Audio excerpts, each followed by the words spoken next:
Lupe.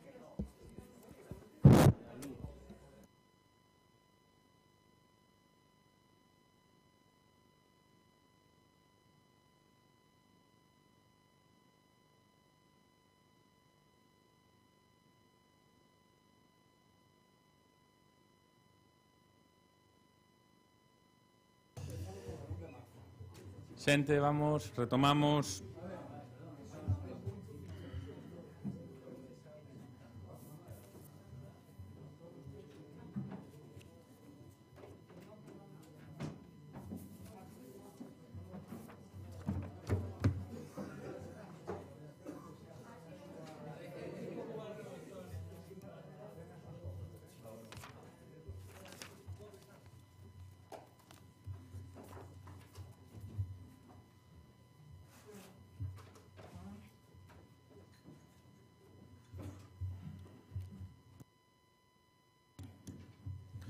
Bueno, retomaríamos logo a sesión plenaria no último dos puntos, o 17, que toma en consideración das mocións presentadas polos grupos municipais, onde a primeira moción a debate por acordo xunto a portavoces e a do BNG, a reconvertida dende a proposición para ampliar as prazas para persoas con discapacidade nos centros públicos. Goretti. Sí, gracias, Goretti. Antes de empezar as mocións, hai dúas declaracións institucionais do Concello de Santiago para adhesión á Carta de Dereitos de Persoas en Situación de Desenfogarismo con carta de apoio de FEANSA e a outra declaración institucional con motivo da celebración do 70 aniversario da Declaración Universal dos Dereitos Humanos. Eu creo que con ler a parte resolutiva, señor secretario, é suficiente. Non sei se hai parte resolutiva das declaracións. Noutra non? Sí, un momentiño. Que descolocaron a fotocopiar en 10, 4, 5, 6. Que estaba descolocada. Vamos a parte eso, pero aquí a parte Sí, fase.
Señores portavoces, dámolas por leída.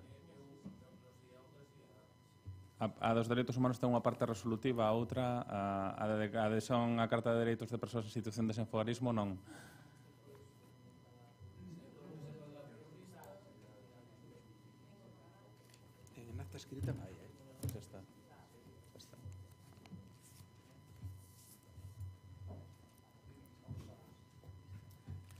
Damos entonces por... Bueno, sí, señor secretario. Sí, bueno, o teñen os portavoces, están asinadas, danse por vistas e coñecidas, recóllense na acta escrita e non se pasa a lectura íntegra das mismas se lle parece a presidencia. Pareceme perfecto. Vale. Moi ben. Pasaríamos logo a toma en consideración das mocións, comenzando pola do BNG para ampliar as prazas para persoas con discapacidade nos centros públicos. Goretti. Ben, pois moi boa tarde. O primeiro quero facer referencia a esa introdución que nos facía propoñendo as demandas da AMPA do Colexio da Barcia, neste caso María Xunqueira Mouzo, en representación dese colectivo que xa leva un tempo manifestándose diante do propio CEGADI para facer esta reclamación, ele e toda a comunidade educativa, con preocupación diante dun tema que é realmente grave, que é a falta de prazas e xustamente de posibilidades para ter persoas con diversidade funcional unha vez que superan os 21 anos. É un problema grave para Santiago de Compostela e ademais sabemos que é un problema que urxe resolver, porque normalmente parece que os temas da conciliación, os temas que teñen que ver con cuestións que necesiten determinados servizos, ao final acaban recaendo máis nas familias, máis nas asociacións que nas propias administracións, que son incapaces moitas veces de articular mecanismos que axuden de maneira real a que sobre as familias non teñan que soportar todo o traballo que isto significa. Neste caso, ademais, o tema é especialmente dramático porque temos un centro que permanece pechado, neste caso cun funcionamento mínimo, únicamente con carácter administrativo nos últimos tempos, pero que durante anos estivo pechado. Un centro que en principio estaba deseñado para ser un centro pioneiro, punteiro, vanguardista en todo o que podería ser, realmente está nunhas condicións absolutamente infrautilizadas, xa digo, simplemente con esa utilización administrativa, máis un centro onde hai prazas de día, onde hai posibilidades de facer rehabilitación, onde hai posibilidades moitas de que haxa persoas que poidan ter ali a súa praza xa de residencia, aínda que sexa neste caso pensado para unha residencia temporal. En caso de que ese centro se utilice únicamente para a discapacidade física, ten que haber outras alternativas para a discapacidade intelectual. Así que nós facémonos eco, creo que con toda a xustiza, do que son as reclamacións da AMPA da Barcia, e por iso aí nas nosas propostas de resolución o que propoñíamos era instar a Xunta ao aumento inmediato de prazas na residencia de gravemente afectados Juan Vidán Torres, pertencente xustamente a Aspas, instar tamén a crear prazas residenciais a Xunta e de día para discapacidades físicas e psíquicas, ou ben dentro do propio CEGADI, ou senón noutros edificios públicos que teñan disponibilidade, e instar a que é necesario que haxa un novo centro residencial e de día en Santiago de Compostela, xustamente para dar estas oportunidades a todas estas familias e colectivos que levan moitísimo tempo, xa digo, sendo sobre elas sobre quen recae esta parte dos coidados que debería ser esencial que recaese sobre as propias administracións. Así que, tendo en conta estas cuestións, en aras de ter un consenso que entendemos que na medida de que sexa unánime vai facilitar que poida ter unha resolución, despois de falar co propio colectivo de persoas afectadas, aceptamos a emenda presentada polo Partido Popular, que fai unha serie de especificacións realmente, máis que no fondo, ao final o que acaba pedindo é exactamente o mesmo que facemos nós, que facíamos na propia moción do Bloque Nacionalista Galego. Simplemente comentar que incorporando esta emenda eu pido que sexa por unanimidade, porque entendo que é unha reclamación absolutamente necesaria, algo de xustiza histórica para un colectivo que desde logo que o está pasando moi mal, e sobre todo que se pasa moi mal cando tes a túa beira un centro que ten unhas posibilidades que están aí única e exclusivamente, parece que esperando a súa deterioración despois de investirse 13 millóns de euros nese propio centro, non? Perdón, só unha cuestión de orden para que conste. As declaracións institucionais, entendo a lir asinadas por todos, que por unanimidade de todos os concelleiros. Sí, señor secretario. Gracias. Gracias, Goretti. Paco. Gracias, señor alcalde.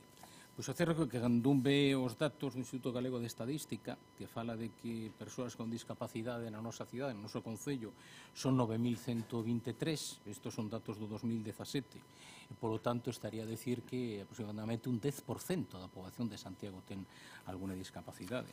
E cando vemos que discapacidade de máis do 65%, pois son máis de 2.500 persoas, se sumamos as discapacidades físicas, psíquicas e sensoriais, pois é evidente que en Santiago temos un serio problema que non está a ser abordado, como en xeral entendo que non está a ser abordado en todo o país, en todo o Estado.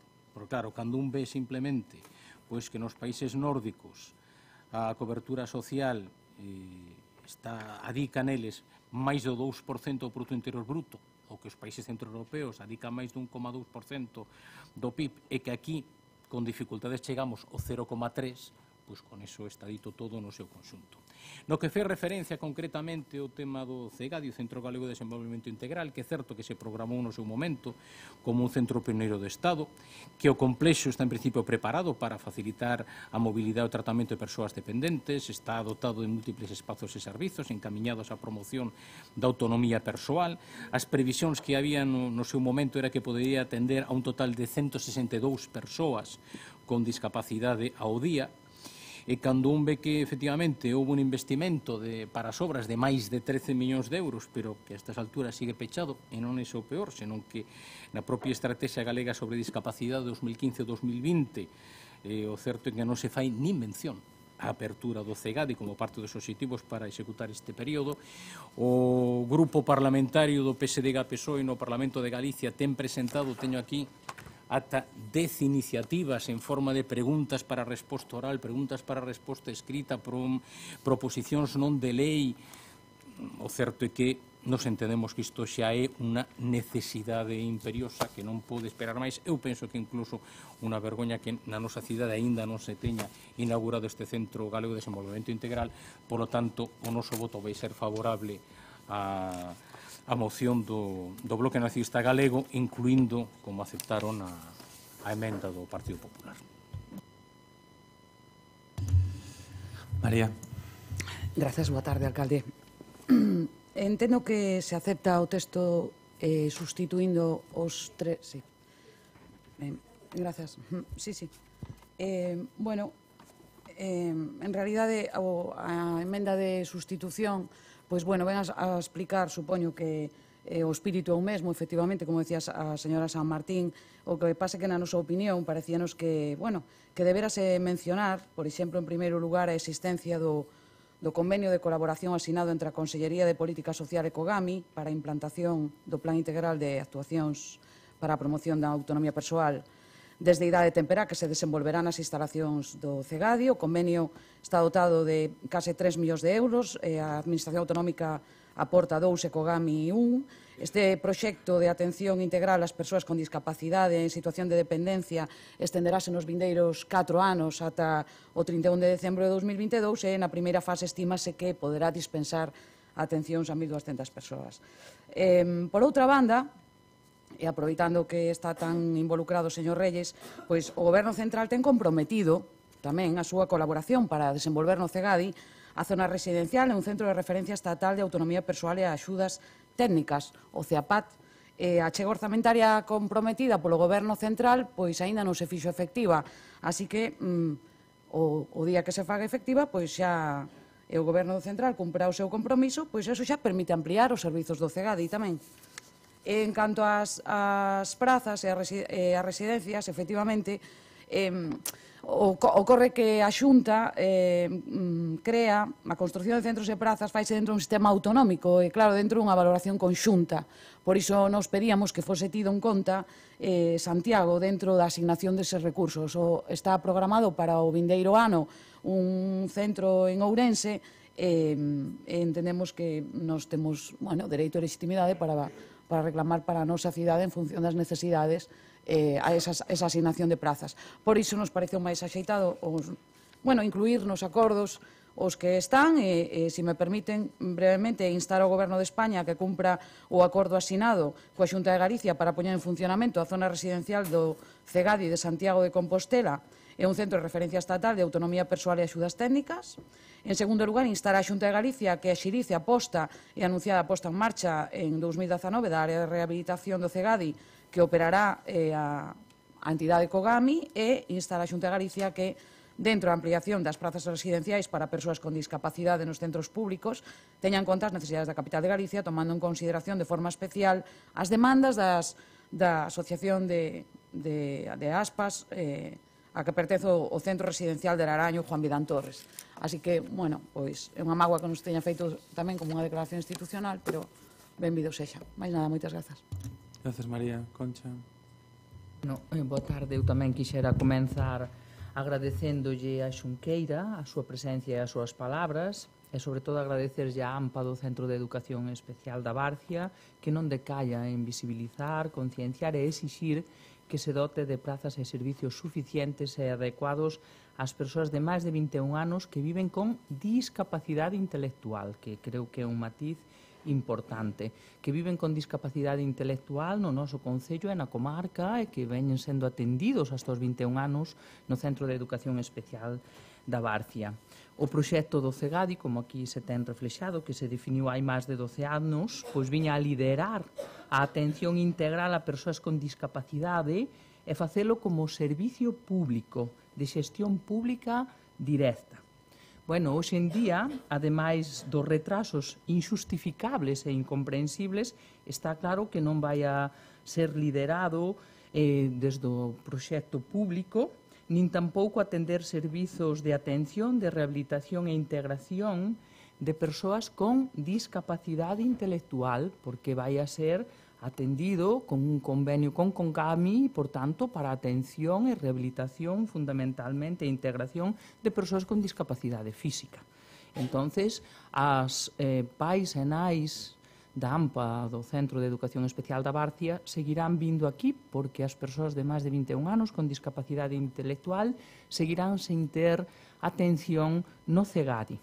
E tampouco terán atención suficiente nas prazas que ofertan concertadas entidades e asociacións de nais e pais como é Fadenga Plena Inclusión a través de Aspas en San Marcos ou en Juan Vidán ou da Fundación Down, porque non teñen plazas suficientes, como nos decía Xunqueira, para atender con calidade as necesidades das persoas con discapacidade intelectual adultas. Por iso é que apoiamos esta moción de urxencia, porque creemos que é unha cuestión de dereitos, de xusticia e de dignidade para a vida das persoas con discapacidade intelectual e as súas familias en Compostela, na comarca de Compostela. Gracias. Loretti. Sí, eu agradezo o apoio de todos os grupos e quixera únicamente dicir que creo que temos que recoñecer públicamente que todo o que foi o proceso, non? Do CEGADI pois foi un auténtico desastre. Eu espero que a partir desta moción aprobada por unanimidade isto sirva para que realmente todas as administracións se poñan as pilas e comecen a traballar para incrementar, está claro, o número de prazas absolutamente necesario. Temos que lembrar que está moi ben e non sabíamos, non o incluiramos aí porque sabíamos que foi moi recente realmente cando se asinou ese convenio.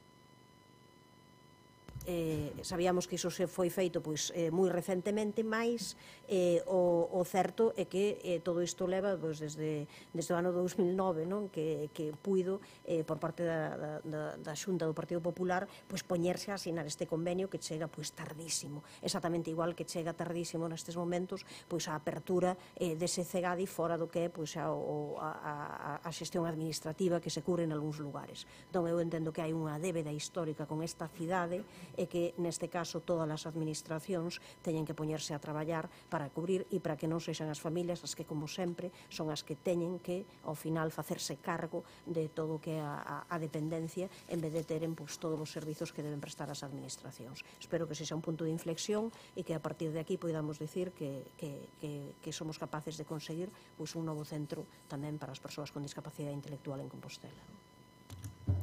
Gracias. ¿Algo que añadir, Paco? Sí, gracias, señor alcalde. Bueno, simplemente dar efectivamente as grazas a María Mouzo pola intervención que fixe aquí no pleno. Facerlle unha pregunta á concelleira que interviu por parte do Partido Popular neste punto. Claro, non querrá comparar vostede responsabilidades do actual goberno central Madrid, que leva 6 meses, co goberno da Xunta de Galicia, que dende 2009 ata este finais de 2018 non abriu o CEGADI, porque non será culpa do goberno central actual en Madrid que en Estrategia Galega sobre Discapacidade 2015-2020 nin tan sequera se faga mención a apertura do CEGADI. Non será tamén responsabilidade do actual goberno central. Mais nada, moitas gracias. Algo que engadir, María? Bueno, postos a desprender cariño, o agradecemento é meu, posto que o que se aproba é o texto que decidiu o Partido Popular. Así que agradezo aos grupos o apoio do texto desta moción. Eu que agradezo profundamente ao señor Reyes son os 2.000 millóns de euros de burato que deixaron no bipartito. Mais nada, grazas. Por unanimidade, señor secretario. Admitida a emenda por unanimidade. Fiesta. Bueno, pois pasaríamos á seguinte moción que do BNG tamén para dotar de servizos básicos municipais a nova urbanización de Santa Marta. Rubén. Sí. Ben, como todos e todas saben, Santa Marta é un dos barrios que máis medrou na última década en Santiago e está chamado, ou xa na práctica se está a converter nun segundo ensanche, non? Medrou moito en poboación, mas non foi en paralelo o medre dos servicios asociados ás novas zonas urbanizadas, non? En concreto, no texto que teñen todas vostedes, facemos referencias a cuestións moi concretas que se teñen debatido xa tamén noutras ocasións neste propio pleno, a respecto dos contenedores de lixo, de composteiros, de papeleiras, de sila eléctrica, de bancos e de outro tipo de mobiliario urbano, non? Por lo tanto, nos entendemos que un barrio con estas características necesitaría dunha revisión integral e dunha posta a punto en todo o que ten que ver con eses servicios básicos. Por certo, e fago aquí unha paréntese, lembrarlle tamén ao Concello Jorge Duarte que en marzo de 2016, é dicir, hai case 2 anos, este pleno aprobaba, e se non me falla agora a memoria, unánimemente o tema de correxir o tema dos bordillos de toda esa zona de Santa Marta, que, como temos discutido aquí en varias ocasións, producen múltiples pinchazos a veciños e a veciñas, non? 2 anos e pico despois, está sin facer, non? A parte diso, e ainda que non me han recollido de xeito tan explícito na moción, hai outra cuestión que tamén creemos importante para o barrio, que ten que ver cos equipamentos, non? O último gran equipamento de Santa Marta foi o que impulsou no seu día desde a Consellería de Cultura o BNG, que era a realización dun centro sociocultural que é un dos mellores centros socioculturais da rede de Compostela, mas hai 3, 4, 5 equipamentos que están pendentes desde hai anos e que serían moi importantes para o barrio e para o conxunto da cidade. Por unha parte, a ampliación da Escola Oficial de Idiomas, que, como saben, tiña unha parcela reservada na avenida de Bilbao, todo o que ten que ver con 2 equipamentos que a futuro ali van ser imprescindibles, que teria que ser un centro de día e unha escola infantil pública. Hai unha privada, pero faría falta unha escola infantil pública. E despois existía tamén un proxecto do mandato do Partido Popular, co que nós non coincidíamos ca literalidade do proxecto, pero sí ca necesidade, que era a implantación dunha nova piscina en Santiago, que o lóxico sería que estivera tamén nese barrio de Santa Marta para dar cobertura á zona sur da cidade, non? E sin falar xa, por suposto, da solución o problema crónico que ten todo ese barrio a respecto do aparcadoiro do Chus. Por lo tanto, aquí basicamente o que vimos a pedir é que haxa unha abordaxe integral a todo o que ten que ver, por unha parte, con todos os servicios asociados ás novas urbanizacións e, por outra parte, cos equipamentos mínimos que se necesitarán no corto e medio prazo para unha poboación estimada como a que terá o barrio de Santa Marta en 5 ou 10 anos. Moitas gracias, Rubén. Paco. Gracias, señor alcalde. Pois o certo é que, se non lembro mal, a obra foi recibida en 2007 ou 2008, se non lembro mal. O tema dos contenedores, eu coincido. O certo é que o Urbaser non se luciu precisamente co deseño. É certo que hai as cerradas e sen servizo. Con respecto á señalización das rúas, as rúas están señalizadas, pero se non lembro mal, somente o principio e o final da rúa, por lo tanto se podería facer por cada bloque, non estaría mal. As señais de tráfico non sei moi ben, porque a lembranza que eu teño é que existen, pero non, como eu sempre vou de copiloto, pois a verdade é que non sei exactamente se debería haber máis ou non. O tema de máis papeleiras, pois sí, non hai problema. Con respecto ao tema dos vados dos peóns, o certo é que os rebaixes que non son adecuados, pero cumplían no seu momento a normativa. O que pasa é que o que habería que facer agora sería efectivamente adaptalos á nova normativa. E o mesmo con respecto ás aristas dos bordillos. No seu momento cumprían ca normativa, agora habería que adaptalos. Pero a verdade é que o principal problema das aristas dos bordillos non é precisamente as rodas dos coches, non? Fundamentalmente é os traumatismos que poden sufrir particularmente os motoristas se teñen unha caída e topan ca cabeza contra os bordillos. O noso voto vai ser favorable a esta moción.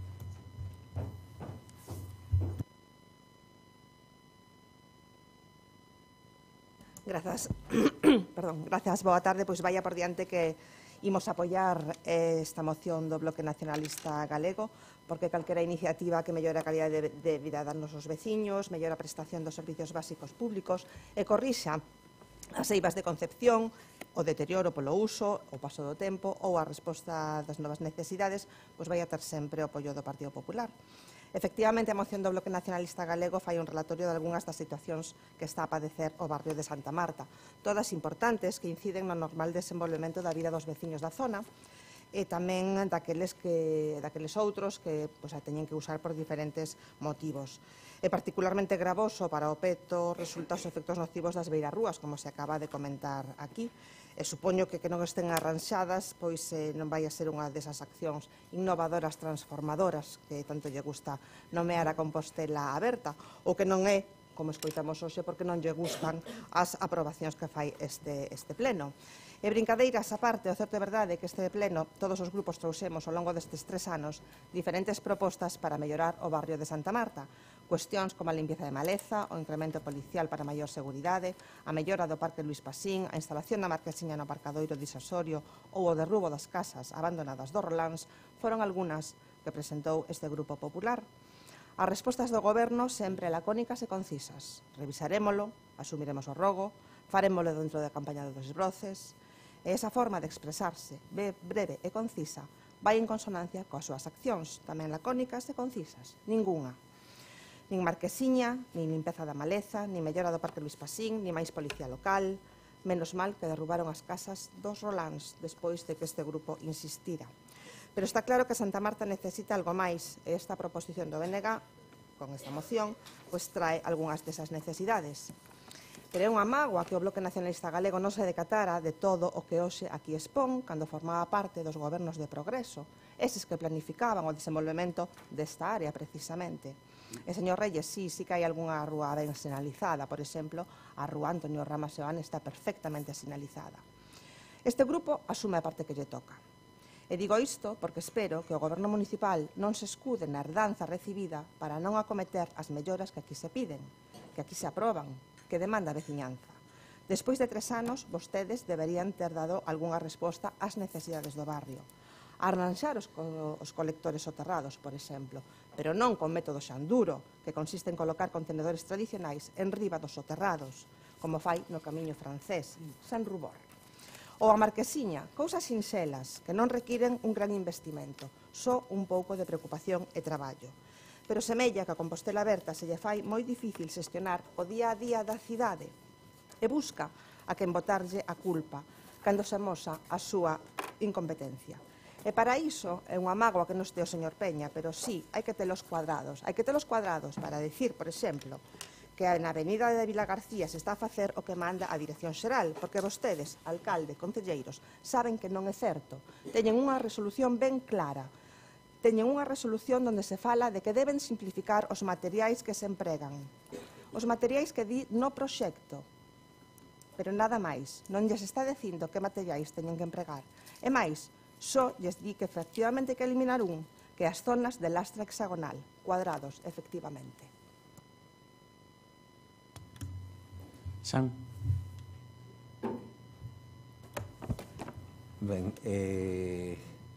hoxe pola mañán estuve en xuntanza ca Asociación de Veciños de Santa Marta a Bedesma e, bueno, eu sin discutirlles o acaído ou non das súas propostas, agás o dos soterrados non me sinalaron ninguna destas necesidades para o barrio e si para outras, pero non discuto que non podan ser necesarias máis ou menos.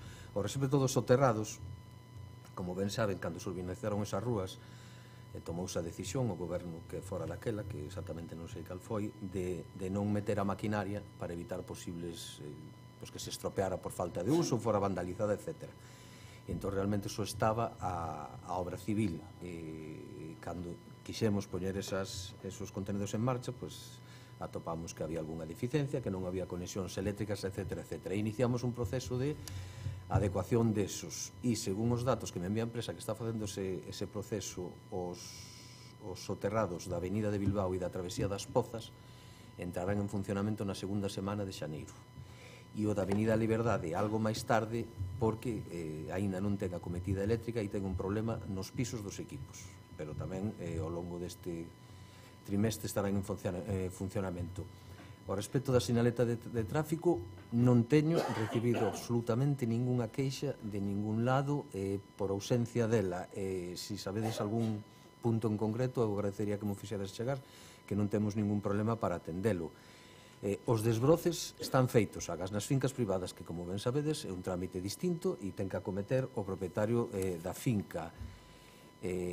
Certo, papeleiras nas zonas de paseo non hai, e colocarémolas. E ao respecto da escola infantil me comentan que xa está orzamentado e que vai salir a licitación a realización do proxecto da escola infantil desa parcela.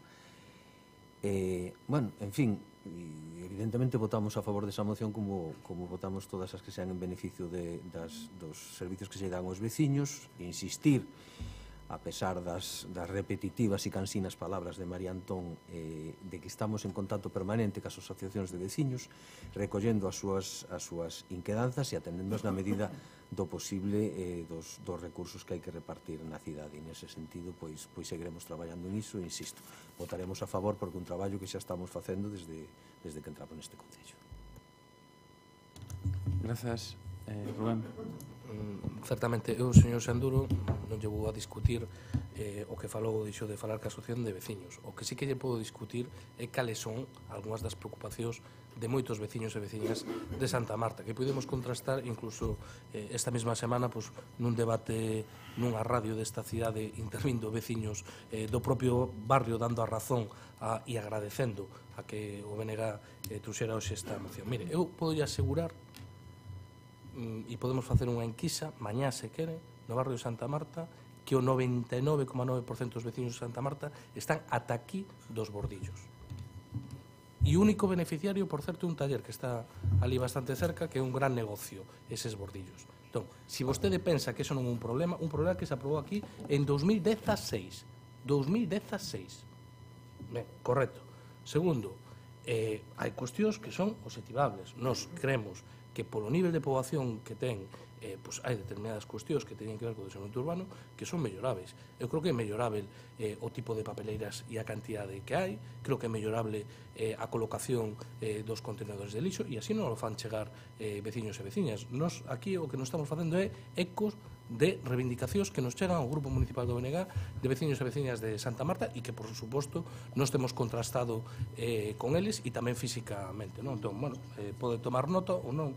O voto a favor xa sei que significa pouco, pero, bueno, en calquera caso, ben, seguimos na mesma liña. Eu o que lle recomendaría é que, a poder ser, fagan o dos bordillos dunha vez, a poder ser antes de que remate este mandato, e segunda cuestión, que polo menos atendan algunhas das necesidades que se poñen aquí, sobre todo as que teñen que ver cos contenedores e cas papeleiras, porque eu creo que son as mínimas.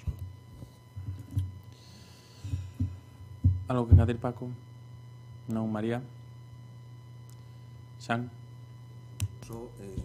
Non me expliquei ben, Rubén, sinto moito, nunca dixen que non fora necesarias o que decides. Digo que tamén hai outras. Nunca discutí que foran necesarias, ni digo que non haxa os problemas. A partir de aí, pois, se interpreta como queiras interpretar, pero eu entendo que son problemas que vos chegan dos veciños e que evidentemente hai que atendelos, que foi o que dixe. Señor secretario, entendo que por unanimidade. Unanimidade? Unanimidade. E pasaríamos á terceira moción, que é de Compostela Aberta, en apoio ao conflito aos traballadores e traballadoras dos puntos de atención continuada, coñecidos como PAC. Concha, 4 minutos, primeira quenda. Bueno, boas tardes. Tamén me gustaría comenzar agradecendo as palabras de Gerardo e a presencia de Ana e Flora. As palabras de Gerardo que con claridade e obxectividade nos trasladan o fracaso de 10 meses de negociación con dous sinxeros obxectivos: mellorar as condicións laborais dos profesionais dos PACs, puntos de atención continuada, no relativo ao cómputo e devolución de horas por permisos e baixas.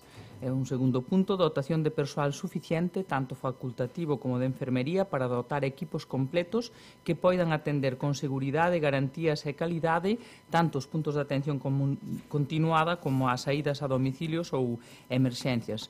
Bueno, o Grupo de Compostela Aberta escoita, recoñece e facilita a presencia neste pleno das voces de profesionais que veñen denunciando as políticas de desmantelamento e desorganización do sistema sanitario público galego, porque se veñen practicando políticas de recortes de xeito indiscriminado, co ánimo de precarizar e privatizar o sistema público de protección máis importante que temos e fundamental para a vida, como é o sistema público de saúde.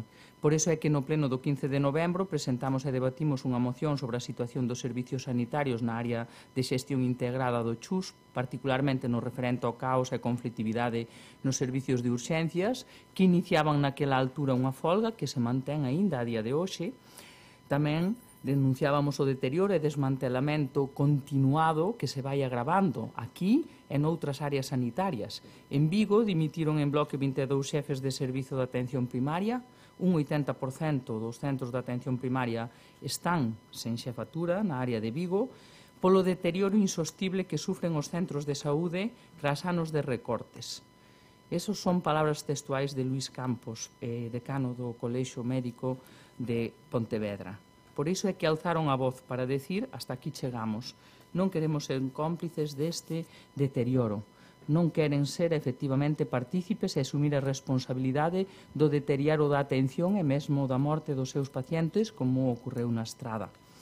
Porque nas actuais condicións, como nos relataba Gerardo, con sobrecarga de traballo, falta de persoal e equipos completos, falta de plans de funcionamento, plans funcionais de atención e mesmo carencias de material básico para a atención sanitaria, provócase unha situación insoportable e perigosa para os profesionais e para as persoas usuarias e pacientes do Servicio Público de Saúde, e nomeadamente dos puntos de atención continuada. Consecuencias individuais, pois é o colectivo profesional máis afectado por estrés laboral e barnum e queime, e agotamento e desmotivación, e colectivamente pois preséntanse diante da sociedade galega denunciando esta situación, como fixeron hoxe neste pleno, onte convocando unha folga de 24 horas nos servicios de urxencia, ou o próximo xoves, 27 do 12, cunha concentración e manifestación nas diferentes áreas sanitarias e que se repetirá a nivel galego 9 de xaneiro. Por iso é que o Grupo de Compostela Aberta escoita e trae este pleno os seguintes acordos: a solidaridade cos traballadores e traballadoras dos puntos de atención continuada e instar o Sergas que negocie e chega a acordos para garantir as axeitadas condicións sociolaborais e de calidade do servicio público, e o terceiro que se incorporen nos orzamentos as partidas necesarias e suficientes para dotar de recursos profesionais e materiais os puntos de atención continuada que solicitamos para mellorar a calidade do servizo. Moitas gracias, Concha. Goretti. Sí, ben, eu tamén agradezo a Gerardo García Freixeiro a súa exposición aquí neste pleno para que sexamos conscientes máis unha vez de algo que sabemos que é a preocupación inmensa que hai na sociedade galega por como está o sistema sanitario, por como se está facendo esa desviación á sanidade privada, con eses eufemismos que se utilizan justamente para que ao final todo acabe sendo unha desviación á privada e justamente despois ter que os sergas pagar justamente por ese traballo e por eses custos. Penso que somos conscientes todo o mundo, que irámoslo recoñecer ou non, de cal é a orixe dos problemas gravísimos que teñen os PAC e as urxencias. Hai unha orixe clara na falta de persoal e de recursos nos centros de saúde. Así que, claro, se hai unha persoa doente que solicita unha cita e resulta que esa cita que lla dan para dentro de 7 días, dentro de 10 días, pois ao final esa persoa non espera ese tempo e o que acaba facendo ainda o PAC. E así é imposible. Sabemos que todo é unha cadea onde ao final a atención primaria non dá, vai ao PAC, saturación, e temos un problema gravísimo. Eu creo que ademais, como ben sabemos, con algo que está sendo unha vontade intencionada por parte, neste caso claramente do Partido Popular, de privatizar a sanidade pública, de facer finalmente que todo se derive cara aí, porque claro, fanse unhas estimacións deses dos 45 días para consultas, para prova diagnóstica 60, e logo se sobrepasan desvíos. Entón é imposible, coas condicións que hai, que non se sobrepasen. Ao final estáse facendo todo para iso. Así que nós estamos completamente de acordo, entendemos que é triste nestes momentos que ao final, ademais das persoas usuarias, teñan que estar tamén, como di o nome da plataforma, en pé de guerra as persoas que son profesionais, que teñen que estar facendo estas reivindicacións, facendo folgas, estando nunha serie de demandas que ademais non están a ser atendidas, e estamos nun momento verdadeiramente crítico. É evidente que os comezos do ano 2019 van ser uns momentos en que vai haber movilizacións importantes arredor desta cuestións, movilizacións que eu penso que temos que apoiar de maneira clara para parar justamente esta deriva que está tendo o sistema sanitario, tanto nesas concentracións como nas distintas manifestacións que ao longo do mes de xaneiro e do mes de febreiro que vai haber. Así que nós, xa digo, desde o BNG apoiamos por completo isto. Simplemente a nos gustaríanos, como acontece, parece polas palabras de Gerardo, entendíase que el presentaba esta moción para que o Concello, entón, ás veces, sempre hai esa dúbida de se eles o presentaban como persoal traballadores a Compostela Aberta ou se o presentaban realmente en canto que era representante a concelleira dunha área que representa o conxunto dos grupos. Primeiro, porque tamén, neste caso, estas demandas que aparecen aquí correspóndense tamén coas demandas que a Plataforma Só Sanidade Pública levou ao Consello Municipal de Saúde. Son as mesmas, entón parecería máis lóxico que isto fose unha presentación, conxunta de grupos que temos apoiado máis veces, creo, este tipo de demandas. Paco. Gracias, señor alcalde. Ben, pois o certo é que o que plantexou, ademais, dunha maneira moi descriptiva Gerardo, e o que expresa a moción de Compostela Aberta, pois a verdade é que non é sorprendente, non é algo ademais, simplemente que se centre nos puntos de atención continuada, nos PACs, e que toda a atención primaria. Pero claro, cando nos últimos anos a Xunta de Galicia, o Servicio Galego de Saúde, fai un recurte de máis de 460 millóns de euros para asistencia, no que unha parte moi importante afecta a atención primaria, porque afecta o 22,3%, tendo en conta que a media do Estado foi o 14,7%, en Galicia o 22,3% dos recurtes que afectan a atención primaria, cando o resultado do mesmo é que se reduciron en 392 prazas os médicos de medicina de familia, cando dos 66 centros de saúde previstos se foron recortando hasta que agora quedan 14, e dos 14 moitos deles aínda nin tan sequera comenzaron a traballar con eles, cando resulta que en Galicia se pecharon de maneira definitivamente 275 camas hospitalarias. Claro, un fala de recortes, un fala de necesidades, de austeridade e demais, pero claro, é que Galicia resulta que é a quinta comunidade autónoma na que máis prazas de plantilla se perderon. E resulta que é a terceira na que máis camas se pecharon de maneira definitiva. Eu non penso que ninguén pense que en Galicia sobraban nin médicos, nin enfermeiros, nin médicos de familia, nin que sobraban camas, nin que sobraban centros de saúde. Por lo tanto, ese é o resultado. E o resultado, obviamente, ten un efecto. Porque, claro, cando resulta que o 52% dos médicos de primaria, segundo datos da Organización Médica Colexial, din que teñen 45 consultas ao día, cando a Organización Mundial da Saúde di que non se pode asegurar a calidade asistencial cando as consultas diarias superan os 30 días, pois así estamos. Ou cando a propia Organización Médica Colexial di que o 47% dos médicos non pode asegurar a cita para o mesmo día ou para o día seguinte, pois obviamente temos un serio problema. E temos un serio problema porque, ademais, cando un fa unha revisión da literatura científica, ve que o 30% de todos os efectos adversos ou erros médicos que se podan dar corresponden ca presión asistencial. E destes, un 80% poderían ser evitados. Polo tanto, claro, cando ti ves, insisto unha vez máis, seguindo o que di a literatura científica, que a plataforma 10 minutos o que está pedindo é un mínimo de atención na consulta que exactamente o estándar que ten El Salvador en Centroamérica, e iso nos parece que estamos pedindo demais, pois a situación resultante é esta. E claro, se fora porque deixamos un burato, e iso se resolveu, eu non estaría de acordo con esa solución, pero claro, cando un ve que cando remate e se fai o traspaso de poderes do goberno presidido por Emilio Pérez Turiño ao goberno presidido por Alberto Núñez Feijóo no 2009, a débeda pública da Xunta era de 4.282 millóns de euros, o 7,4% do PIB galego, pero que o segundo trimestre de 2018, para hacer a comparativa, resulta que a débeda pública é de 11.549 millóns de euros, o 18,6% do PIB galego. Claro, eu podo entender recortar, ainda que non estivera de acordo, pero podo entender recortar para reducir a débeda, pero para triplicala despois dos recortes, claro, alguén terá que explicar algún día onde foi o diñeiro para triplicar esa débeda, porque claro, pasamos de 1.546 euros por habitante de débeda pública a 4.272 euros por habitante en débeda pública. Polo tanto, alguén ten que explicar cal é a relación entre triplicar a débeda e recurtar 460 millóns de euros a asistencia sanitaria dos galegos e das galegas. Moitas grazas. Gracias, Paco. Doctor. Buenas tardes de nuevo a todos. Gracias, alcalde. Al pie de los leones nuevamente por las cuestiones de sanidad de la Xunta de Galicia.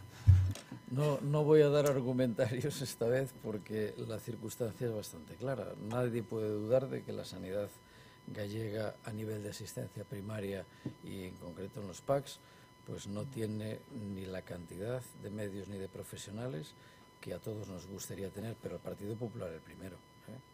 O sea, hay 91 PACs en los que se han atendido 1.550.000 pacientes, resolviendo el 91% de las consultas que se han hecho sin derivar a urgencias, lo cual no está nada mal.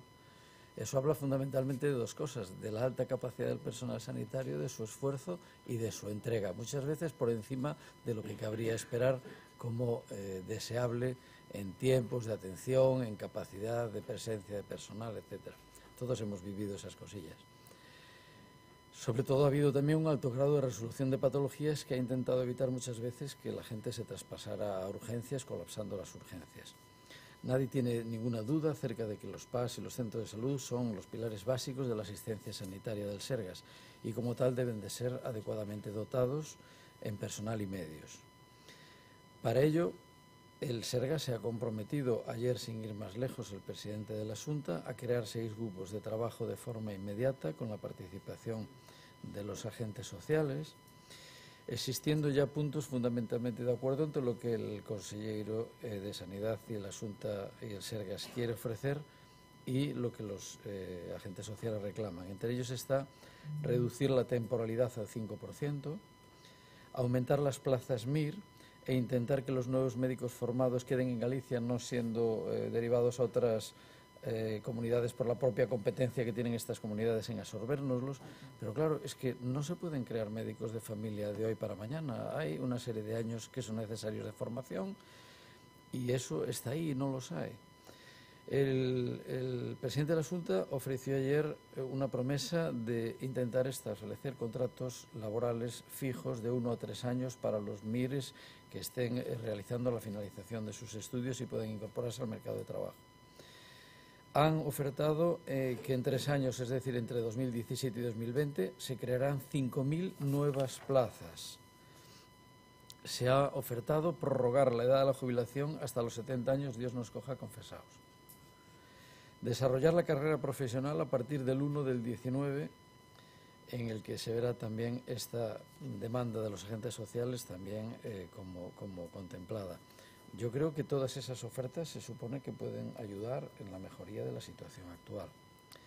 La Xunta, no nos olvidemos de que asigna a la sanidad el 40% de su presupuesto, según los datos que yo he podido tener acceso. Pero no hay duda tampoco ninguna en que la utilización de dicho 40% tiene necesariamente que adecuarse a unos criterios de racionalización y de eficiencia. No nos cabe la menor duda de que tanto en Marea como el BNG y en menor medida el PSOE son conscientes del gran rédito político que puede obtenerse al mantener posiciones populistas reivindicativas en el entorno de una sanidad pública de calidad, exigiendo una disposición ilimitada de recursos. Sería fácil coger y contratar médicos por todos los lados si los hubiera, no los hay desgraciadamente. Entendemos que una actitud populista y de facilidad para hacer un dispendio de recursos no racional y efectivo, pues se corre sin duda un riesgo muy grande, que es el acabar haciendo insostenible el servicio gallego de salud. Y no me cabe ninguna duda que tenemos en este momento uno de los mejores servicios de salud de España y probablemente de Europa, y que si no disponemos de esta racionalización y eficiencia, probablemente lo que estemos condenando es a la desaparición y a la quiebra del mismo. Segunda quenda, Concha. Só dúas cuestións. Primeiro, en Cataluña, cando os médicos de atención primaria se puxeron en folga, a Generalitat dotou inmediatamente con 100 millóns de euros e 250 médicos e médicas. Por eso finalizou a folga. Respecto da dotación de novos profesionales, Luciano Garnelo, do Centro de Saúde Pintol Colmeiro de Vigo, dimisionario, cando dimiten en bloque os xefes de servicio, dice: o que non hai son profesionais que queiran traballar de forma tan precaria como se lles ofrece. Garnelo afirma que os residentes de medicina de familia escapan ao rematar a súa formación ao estranxeiro, á sanidade privada ou a outras zonas de España donde os tratan mellor. O sea que, se non cambiamos esta interesada política sobre a sanidade pública galega, nunca vamos a ter profesionais que queiran traballar aquí, nin vamos a ter as condicións mínimas para garantizar a seguridade e a calidade dos profesionais e da atención que ofrecen. E non se fai, e por iso aumenta tamén a débeda pública, porque está claro que hai un interese importante no negocio da saúde e, por tanto, na privatización da saúde pública. E é o que nos ocorre aquí, intentar dar outros datos, outras cifras, pois non ten ningún sentido, porque a causa da cousa é esa, nada máis. Por aí ti. Sí, eu creo que non paga a pena non poñernos a discutir cifras e demais, porque xa o fixemos noutras ocasións, pero sí que está ben saber, polo menos, lembrar que é certo que o Partido Popular, e nestes momentos o presidente, o señor Feixóo, da Xunta, sabe perfectamente que estamos nun momento moi conflitivo onde xa non pode ocultar as mentiras con cifras, de tal maneira que ao final ten que acabar anunciando medidas. Agora parece que de repente non vai facer absolutamente todo o que leva sin facer durante anos e anos. Eu creo que, xa está ben de mentiras e feitos, simplemente que se contraten as prazas que se necesitan e que se reciba e que se fale coas persoas profesionais. Cando os profesionais levan durante tantísimo tempo facendo accións, folgas, sin demandas, é porque hai algo. E claro, cando o Conselleiro de Sanidade ten que, de maneira rápida, non facer unha reunión, pois justamente cos profesionais da sanidade, o que fai é excluir, por exemplo, traballadores e traballadoras dos PAC, non vai a ser, non? Entón, aquí temos un problema gravísimo neste caso e un problema, ademais, dun sistema que se está querendo privatizar de maneira claramente interesada. Xa digo, que este é o sistema que nos está levando denunciando e que levamos denunciando moitísimo tempo. E eu creo que nestes momentos non enganan a ninguén, porque a cantidade de xente que ten que pasar polo sistema sanitario sabe, ao final, cales son os problemas. E os problemas que teñen que enfrentar, pois, por suposto, profesionais que están ali traballando, a verdade, que dunha maneira magnífica, mas moitas veces vendose absolutamente desbordados por cales son as circunstancias. E iso é o que teñen que atender dunha vez por todas. E saber, por suposto, que o que hai que facer é apoiar esa sanidade pública e non o desvío constante que se está facendo a privada. Moitas gracias, Goretti. Paco. Grazas, non, brevemente. Decir, claro, reducir a temporalidade, pois, efectivamente, pero imos chegando a tarde, porque, claro, con todas as xubilacións que non se cubriron pola taxa de reposición, con non permitirlle a aqueles médicos que voluntariamente querían estar a todos 70 anos porque se lles obligaba a xubilación aos 65, polo tanto, amortización da praza. Cunha temporalidade que non permite, obviamente, competir con ofertas dos médicos que marchaban ao Reino Unido, a Noruega, a Suecia, e non digamos, o País Vasco e Asturias. Non? Claro, cando ti escoitas situacións como unha persoa, un profesional sanitario, que en 3 anos lle fixeron 275 contratos, en 3 anos, é unha situación intolerable para moitísima xente. Con toda seguridade, cunha maior estabilidade, moitos deses profesionais retornarían con toda seguridade ao noso país.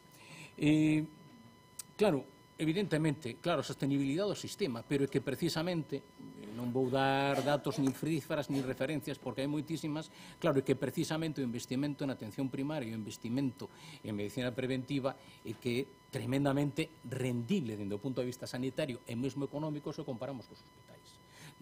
O ponente, neste caso, do Partido Popular fixo unha exposición clara de cifras, é dicir, todo o que se evitou de ter que ingresar no hospital, todo o que se evitou de ter que ir ás urxencias hospitalarias precisamente pola atención aos PACs en atención primaria. Ese é o gran exemplo. Non? É dicir, claro, cando temos un sistema que con todos os nosos problemas, particularmente a raíz dos recurtes, pero que seguimos tendo uns bons resultados en saúde, e temos un gasto sanitario público do 6,5% do PIB, que son 3 puntos por debaixo da media da Unión Europea 2005, pues, evidentemente non é un problema de sostenibilidade poder atender as necesidades de atención primaria da Comunidade Autónoma de Galicia. Moitas gracias. Moitas gracias, señor Montiel. Fíjate, Paco, si me toca de cerca que a mi hijo le han hecho en 3 años 234 contratos, ¿vale? Pero eso no quiere decir que los médicos generales salgan de debajo de las piedras ni estén preparados. Y se sigue necesitando gente que esté en condiciones de desempeñar esos puestos de trabajo. Cuando ya, Goretti, hablamos de continuamente, ya estamos con el mantra de la medicina privada. Yo estoy en la medicina privada, a mí no me llega tanto recurso como decís que está llegando. Y, hombre, el bipartito cuando estuvo gobernando asignaba bastantes más recursos a los centros concertados de lo que lo está haciendo el PP en la actualidad. Entonces, hablamos de que hay buenas intenciones y las cosas tendrán que ir poco a poco. Señor secretario, pasamos a votación. Votos a favor desta moción relativa ao apoio ao conflito dos traballadores e traballadoras dos puntos de atención continuada. Votos a favor, Compostela Aberta, PSOE-BNG. Votos en contra, ningún. Abstencións, o Grupo Popular quedaría aprobada.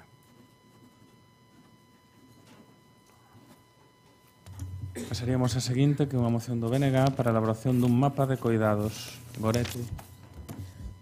Ben, do que se trata con esta moción é de poder facer algo que eu creo que é moi necesario, que é conseguir que haxa políticas transversais. Eu creo que é un dos problemas, non? Que temos no deseño de políticas moitas veces é que non facemos a transversalidade necesaria, ainda que se teña intención, ás veces por parte de vontade por parte das distintas concellerías, non existen. E para iso, pois temos que partir da base de que o centro da economía e o centro das políticas teñen que ser justamente os coidados. Se non partimos diso para poder chegar a ter un diagnóstico claro, pois despois ao final acabamos facendo propostas que sempre están empaquetadas no gueto concreto da súa área e da súa zona. Entón, o que se propón nesta moción é elaborar un mapa, un plan xustamente que identifique, que faga o diagnóstico dos problemas máis importantes en tramos vitais que ten a poboación de Santiago de Compostela, desde a infancia, a mocidade, a idade adulta e a madurez, partindo da base de que todas as persoas en algún momento da súa vida van precisar coidados, e máis que hai que detectar e deixar ben claro cales son os momentos máis problemáticos, os primeiros anos de vida, os últimos anos de vida e, desde logo, tamén as persoas, acabamos de falar tamén agora hai pouco da cantidade de persoas con diversidade funcional que existen no noso concello. E todo isto, se o cruzamos con un tema fundamental que é a zonificación, a territorialidade, se somos capaces de diagnosticar en que barrios, en que lugares, en que zonas hai máis poboación maior, en que barrios hai un lugar onde exista un centro de día, un lugar para persoas con diversidade funcional e que ás veces fai que as persoas tamén se establezan nesas proximidades, podenos facer que ese mapa nos sirva para decir e para facer unha asistencia moito máis personalizada. Así que entendemos que ese pode ser un elemento, ademais, que nos valería para que todas as políticas que logo se van facendo, é igual que se fagan desde urbanismo, que desde cultura, que desde os propios servizos sociais, que desde calquera área, teñan en conta este mapa como un elemento central das políticas que se fagan. Esta é a cuestión que nos queremos xustamente solicitar, neste caso do Pleno da Corporación, que aprobe a elaboración dun mapa de cuidados para atender as persoas dependentes, entendendo, xa digo, que ao longo da vida todas as persoas, e hai unha interdependencia claramente universal, pero justamente ir vendo e identificando o diagnóstico nos distintos tramos de idade en que iso é máis necesario e onde se corresponde iso nos distintos barrios e parroquias da nosa cidade. Gracias, Goretti. Mila, a túa quenda. Moitas grazas, señor alcalde. Boa tarde, compañeiras e compañeiros de corporación. Efectivamente, na maioría das situacións familiares, con un dos seus membros con dependencia en calqueira das idades da nosa vida, o seu cuidado, eu teño que apuntar que recae fundamentalmente nas mans de mulleres, unhas mulleres que asumen a responsabilidade dunha tarefa que é dura, silenciosa, invisibilizada, moitas veces devaluada pola sociedade e, por suposto, nunca recoñecida pola economía. É a diario, cando ocurren estas cousas, na vida, estas situacións, cando acotío, prodúcense malestares. A abordaxe destas malestares permitiría previr moitos problemas e moitas consecuencias negativas para a vida familiar, para a vida social, para a saúde, para a actividade laboral. Por iso, a nos parecenos que desde o Concello, esta administración que está máis perto da cidadanía, como digo moitas veces, creemos que temos a obriga de xestionar desde a perspectiva dos coidados e axustar estas intervencións ás necesidades das persoas que coidan e as persoas que son coidadas. Polo tanto, insisto, creo que é tarefa fundamental e obrigada do Concello porque todas as persoas teñen e temos a necesidade en algún tramo da nosa vida temos a necesidade de ser coidadas e, como non, tamén o dereito a ser coidadas. Por iso, nos concordamos co exposto na moción en que, dende aquí, desde este Concello, non se pode quedar na mera prestación correcta do servicio, que tamén faltaría máis, senón que ten que incorporar a responsabilidade pola efectividade deste servizo. Daí que o Concello, como responsable de políticas públicas de coidados, nos creemos que debe estar continuamente evaluando e fiscalizando o desenrolo da saúde social da cidade para actuar activamente, previndo incluso antes de que aparezan novas necesidades.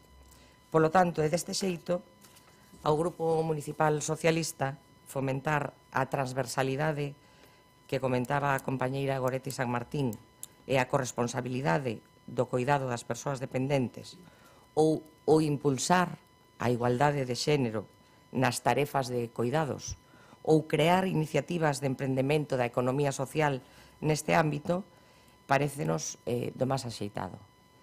Por iso, o noso voto vai ser favorable á elaboración deste mapa de cuidados para atender as persoas dependentes que se solicitan esta moción. Mais nada, moitas grazas. Moitas gracias, Mila. María, túa quenda. Grazas, alcalde. Unha cuestión previa que se me acordou agora. Se Feijóo e Feixó, Goretti que é San Martiño? Non sei, pregunto. Bueno, parécenos unha gran iniciativa. A min de verdade que me pareceu fantástica. De feito, falei coa señora San Martín, preguntei así polo miúdo e pareceume moi boa idea. Logo empecé a estudar con máximo interés, como digo, porque mo tomei moi en serio, e xa se ve que non debera tomar as cousas tan en serio, dimo moitas veces, e cando me vou informando concienciudamente e buscando información sobre o tema, e lendo, e vin con un documento que me sonaba tanto, digo, pero de que me sona tanto a min isto? E digo, pero caramba, pero si isto é literal, pero si isto é o Plan Madrid Ciudad de los Cuidados, exactamente igual. Pero é que é tan exactamente igual que os párrafos da moción son copiados exactamente igual. Frases e párrafos, sacados de aquí e dali. O sea, eu, si que dame algo de vergoña, de bochorno, pero son a páxina 30, a páxina 31, a páxina 25, a páxina 11, a páxina 12. Como me incomodan estas cousas? Como me decepciono? Decepciono porque ven de persoas que respeto profundamente na súa profesionalidade e de que non agardaba que copiase unha iniciativa de Podemos. Cousas veredes de Podemos. E despois, claro, é que se integran, non somos distintos. Se fose un goberno do BNG de outro concello, pois aínda. E porque Santiago non é de segunda, home, non é de segunda. Se non somos quen de crear para a nosa cidade unha iniciativa exclusiva, mal vamos. E non digo que non poidamos tomar referencias e beber de outras fontes, pero limitarnos a traducir ao galego unha iniciativa de Podemos, home, non pasa nada se non se lles ocorre nada original para traer ao pleno, non pasa nada, ou tampouco pasa nada se se entrecomilla a moción e di, según o plan de cuidados do Concello de Madrid, e xa está. Pero é que agora o tema do plaxio está se convertendo nun mal endémico na política actual. Con todo, é que eu insisto, a idea da señora Carmena pareceme fantástica, é que me parece extraordinaria. Entón, pois, a idea da señora Carmena, traída hoxe aquí por Goretti San Martiño, pois é unha gran idea. E agora hai que adaptala á realidade de Santiago. Pero vamos, que o plan xa está feito, ten 62 páxinas. Cambiamos Madrid por Santiago, traducimoslo ao galego, poñemos responsável Estado español, entón, pois xa o goberno xa non ten que gastar nun contrato menor, entón xa estamos todos contentos. E nada, con esta felicidade, máis nada.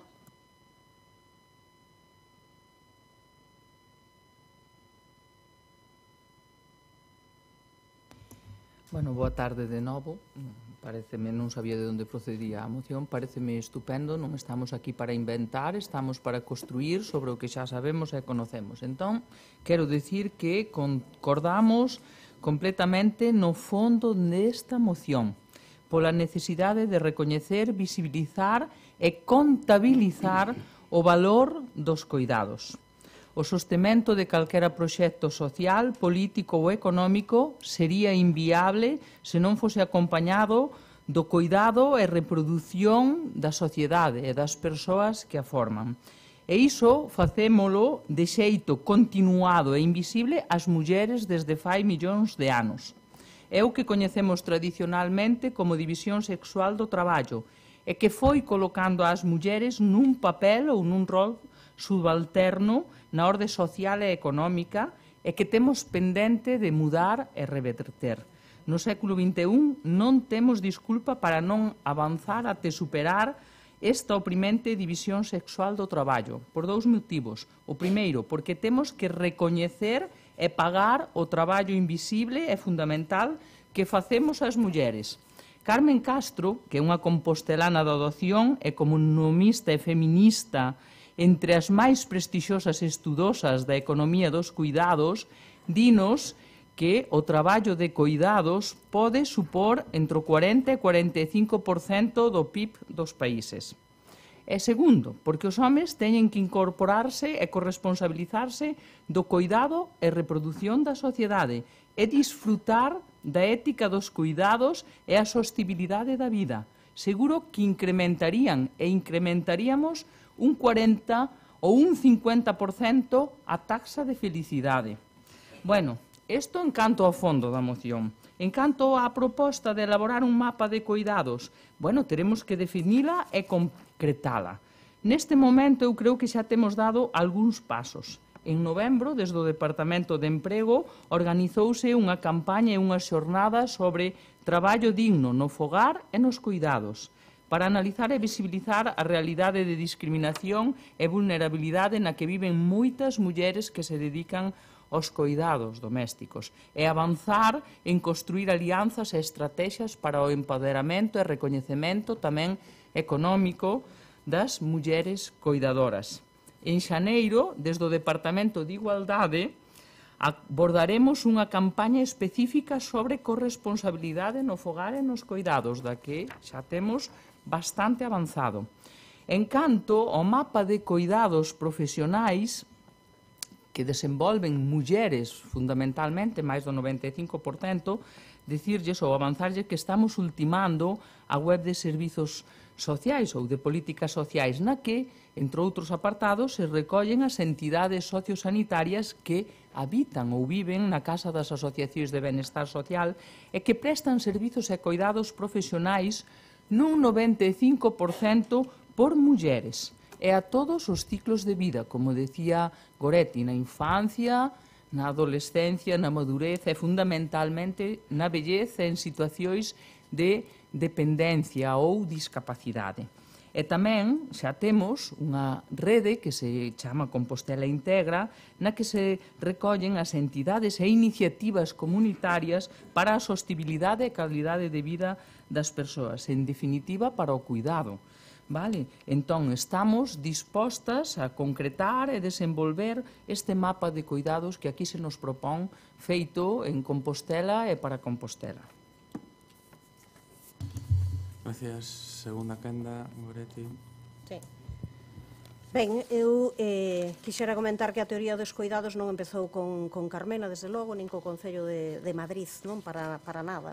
A teoría dos coidados é unha teoría que xa discutimos en Santiago na Marcha Mundial das Mulleres hai moitos anos e desde logo hai economistas de referencia que probablemente igual son de Podemos, non o sei, pero hai economistas de referencia que eu levo lendo desde hai moito tempo, como Amaya López de Orozco ou Astrid Ajenjo, e de feito eu teño feito cuestións a nivel persoal de adaptación da teoría dos coidados tamén ao tema da discriminación lingüística e da discriminación cultural, así que pode comprobarse como o tema de que os coidados estean no centro é un dos elementos, ademais, que aparecen como elemento que eu particularmente, ademais, teño sobre o que teño traballado, o que pode ser que particularmente algunha destas cuestións tamén aparezan en distintos lugares cando se trata de levar a cabo, de poñer adiante. En todo caso, eu puxen en diante en riba da mesa unha cuestión que si era particular, que era fagamos un diagnóstico dos problemas que hai nos distintos lugares, nos distintos barrios, nas distintas parroquias, fagamos unha zonificación territorial a respecto diso e unha vez que teñamos este elemento podemos facer que xustamente haxa unha posibilidade de que os distintos ámbitos, os distintos servizos, as distintas concellarías a nivel municipal poidan abordalas. Eso é o que está atrás, sin ningún, eu creo que a ninguén lle teñen que caer prendas de que isto coincida con cuestións que se estean desenvolvendo noutros lugares. Nos entendemos, por suposto, que hai que facer unha adaptación particular e no caso da cidade de Santiago de Compostela, onde hai un envellecemento da poboación e unha poboación rural que ten unhas características moi definidas. Por suposto que isto é só o inicio do proceso e logo despois, no conxunto, se se quere, é onde habería que ir matizando cada unha destas cuestións. Agradezo o apoio por parte dos grupos que así o fixeron extensivo e eu entendo que independentemente de que haxa outros lugares onde se levase a cabo ou que se desenvolvese, a teoría dos coidados é unha teoría fundamental para avanzarmos na sociedade. Mila, nada que engadir. María? Non sei, que eu entendo que é bochornoso, claro que eu entendo. É que, claro que eu xa digo que hai que beber de outras fontes e de outras referencias. É claro que a idea é boísima. De feito, nos temos pedido neste pleno, por exemplo, un censo de maiores que iba nesta liña. É dicir, claro que é unha gran idea, pero é que non é unha idea, pode que esteña no seu subconsciente. E, de feito, eu recoñecín desde o primeiro momento que me fastidiaba porque recoñezo a súa profesionalidade en tantas causas, pero a veces pois non se pode falar con esa superioridade moral. Está copiado literalmente. Eso é un bochorno, está feo, e non se poden plaxear documentos de outro concello, se é posible, sin mencionalos. Non se pode facer. E se saímos a rasgarnos as vestiduras cando outros noutros puntos do país e do Estado español o fan, temos que predicar co exemplo. Eu agardo moitísimo máis da señora San Martín. Moitísimo máis. Grazas. Algo que engadir, Concha?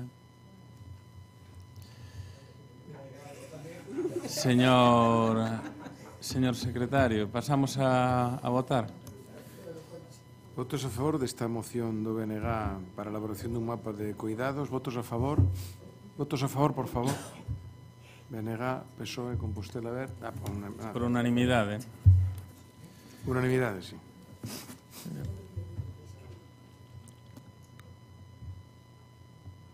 Moción do Partido Socialista relativa á política do Goberno galego en relación co financiamento das entidades locais. Paco Reyes. Gracias, señor alcalde. Bueno, como todos sabemos, os concellos son a administración máis próxima á cidadanía, ademais a administración con menor endevedamento e ademais asume competencias impropias, todo o cual pois, leva a que un dos grandes debates nunca suficientemente resolto é precisamente o do financiamento da administración local. O certo é que a Deputación Provincial da Coruña, o seu goberno, en 2017 creou o Plan Único, precisamente para unificar os antigos plans de investimentos da Diputación, o POS, o PAS e o PAI, e 11 liñas de subvención nunha única convocatoria anual, precisamente para permitir aos concellos unha mellor planificación, máis axilidade na tramitación. O que se pretende neste sentido, pois, sería dotar de máis transparencia, un plan que é máis eficiente, efectivo e equitativo, fundamentalmente, cuns criterios de reparto obxectivos. Este plan é moi facilmente replicable. O que, de alguna maneira, se pretende con esta moción é propoñer que se equiparen os criterios obxectivos precisamente no reparto que fai a Xunta de Galicia con respecto a investimentos nos concellos. É certo que non toda a cuantía vai poder facerse así, porque efectivamente existen fondos condicionados que están ligados a unha planificación ou a circunstancias concretas, obxectivas en sí mesmas. Por exemplo, unha circunstancia concreta pero obxectiva é a capitalidade de Santiago de Compostela como capital de Galicia, que, polo tanto, justifica unha subvención. Existe tamén un exemplo dentro da Xunta de Galicia, como é o Fondo de Cooperación Local, que sí que ten uns criterios obxectivos que, ademais, están consensuados ca FEGAM. O que pasa é que non é a única cuantía, non é o único que se está a repartir. E, polo tanto, hai situacións curiosas como o Plan de Infraestructura Rurais, que falamos de preto de 3 millóns de euros, que de 65 concellos beneficieros, 56 foron do Partido Popular. O Plan Urbe, de 63 concellos beneficieros, o 93% deles eran do Partido Popular.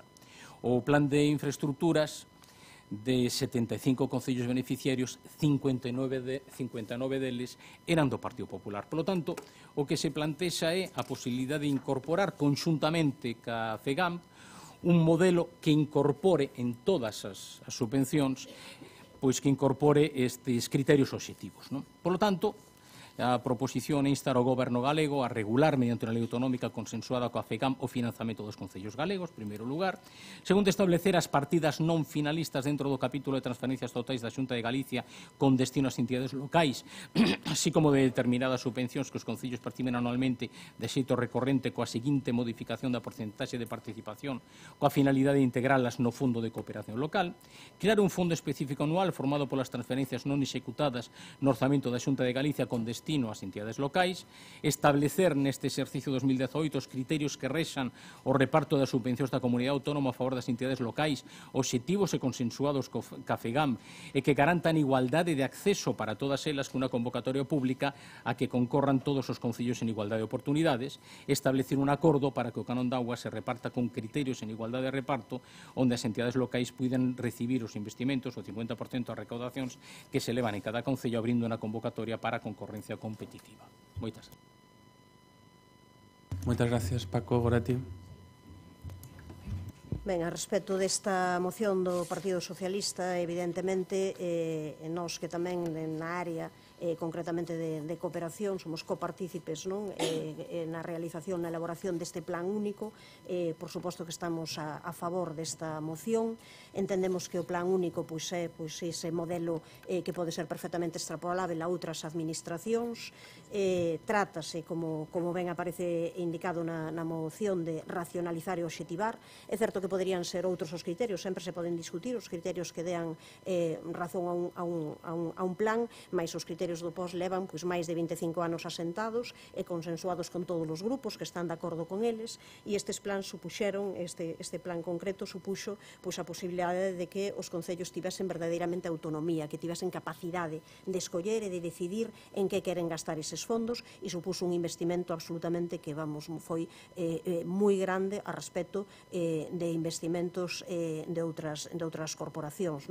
Por exemplo, se sumamos, simplemente collemos o ano 2013 o POS e o DTC, que eran dous plans que había naquel momento, a Deputación destinou aos concellos da provincia nese momento, ano 2013, 42 millóns de euros, e o Plan Único 2017, xa nese ano destinou 90 millóns, así que máis do dobre, no 2018 máis aínda, 92 millóns, xa sei que logo voume adiantar, poderá haber quen diga que no 2019 son menos, pero inicialmente son 61 millóns e medio, inicial porque este é un plan dinámico, que conforme vai pasando o ano vai incorporando remanentes, e sabemos, ademais, que este ano 2019 é moi doado, por os datos que nos consta, que nos facilita a intervención, que cheguemos aos 100 millóns de euros. Ademais, mesmo que partísemos do inicial, 61 millóns e medio son case 20 millóns máis do que se destinaba na etapa anterior en plans a toda a provincia.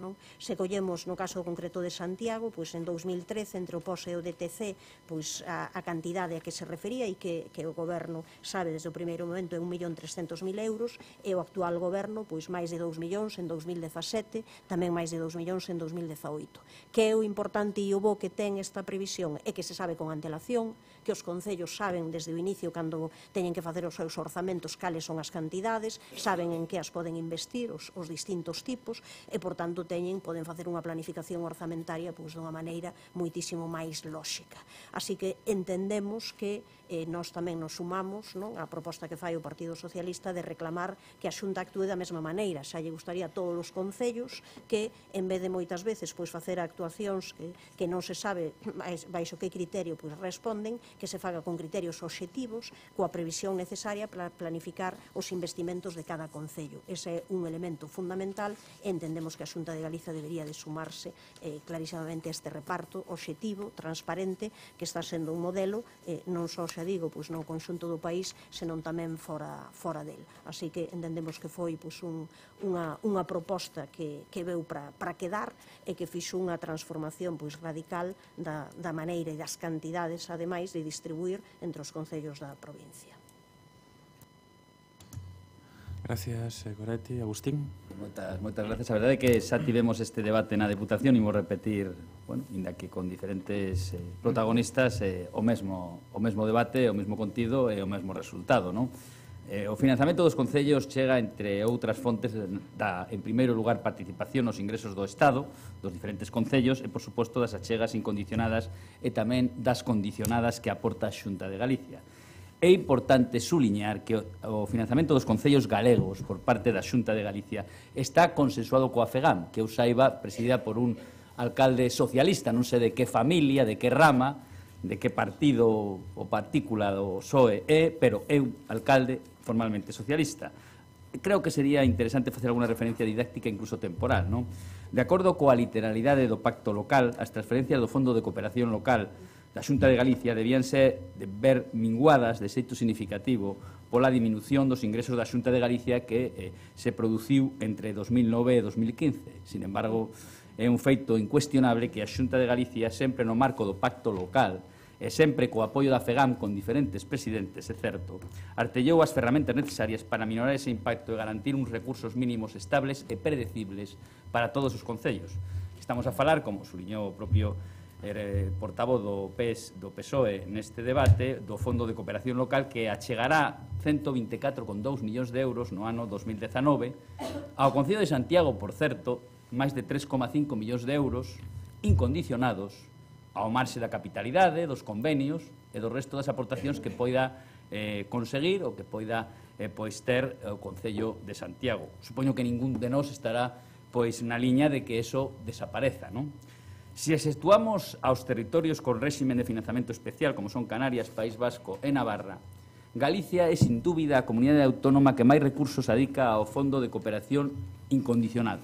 Se mire polo indicador que se mire, por habitante, por PIB, por orzamento, por ingresos tributarios.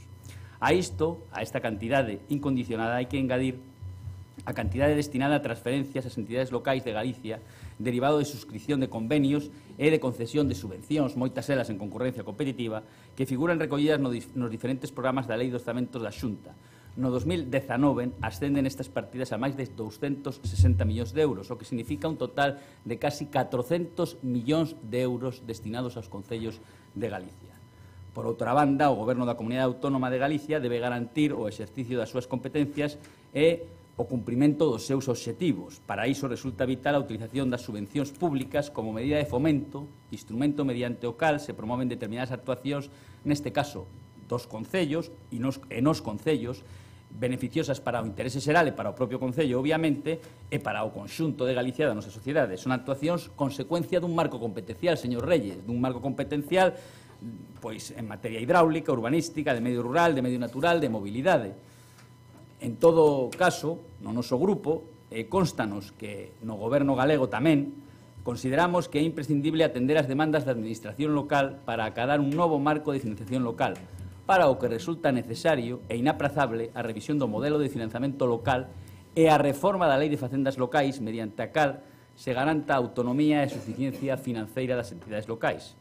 Compre lembrar que Galicia foi unha comunidade autónoma pioneira en fixar un modelo de participación estable das entidades locais nos tributos autonómicos, como acabo de suliñar, cunha garantía de mínimos, unha verdadeira participación en ingresos, obxectivo e incondicionado na súa dedicación, mediante a cal contribúese a garantir a suficiencia financeira das entidades locais que consagra a Constitución.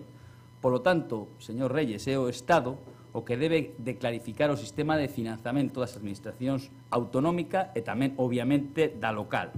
Unha vez se clarifiquen os sistemas de financiamento e exista certeza dos recursos, abrirase o diálogo no seo da subcomisión permanente de réxime económico e financeiro para deseñar, logo dun estudio pormenorizado, o futuro das relacións financeiras entre a Xunta e as entidades locais.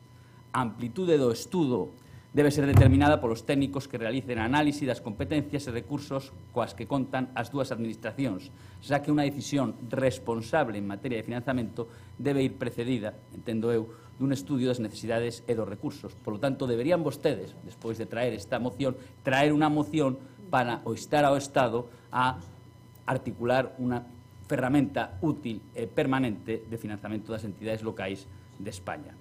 Por último, señor Reyes, simplemente por facer un comentario, o canon de saneamento ten un destino claro, de acordo coa lei en Galicia, que é servir de financiamento para o mantemento e o investimento en actuacións de saneamento, é dicir, axudar as entidades locais para garantir o saneamento dos nosos ríos. Por lo tanto, nos creemos que non é necesario facer ninguna modificación ao respecto ao mesmo. Moitas gracias.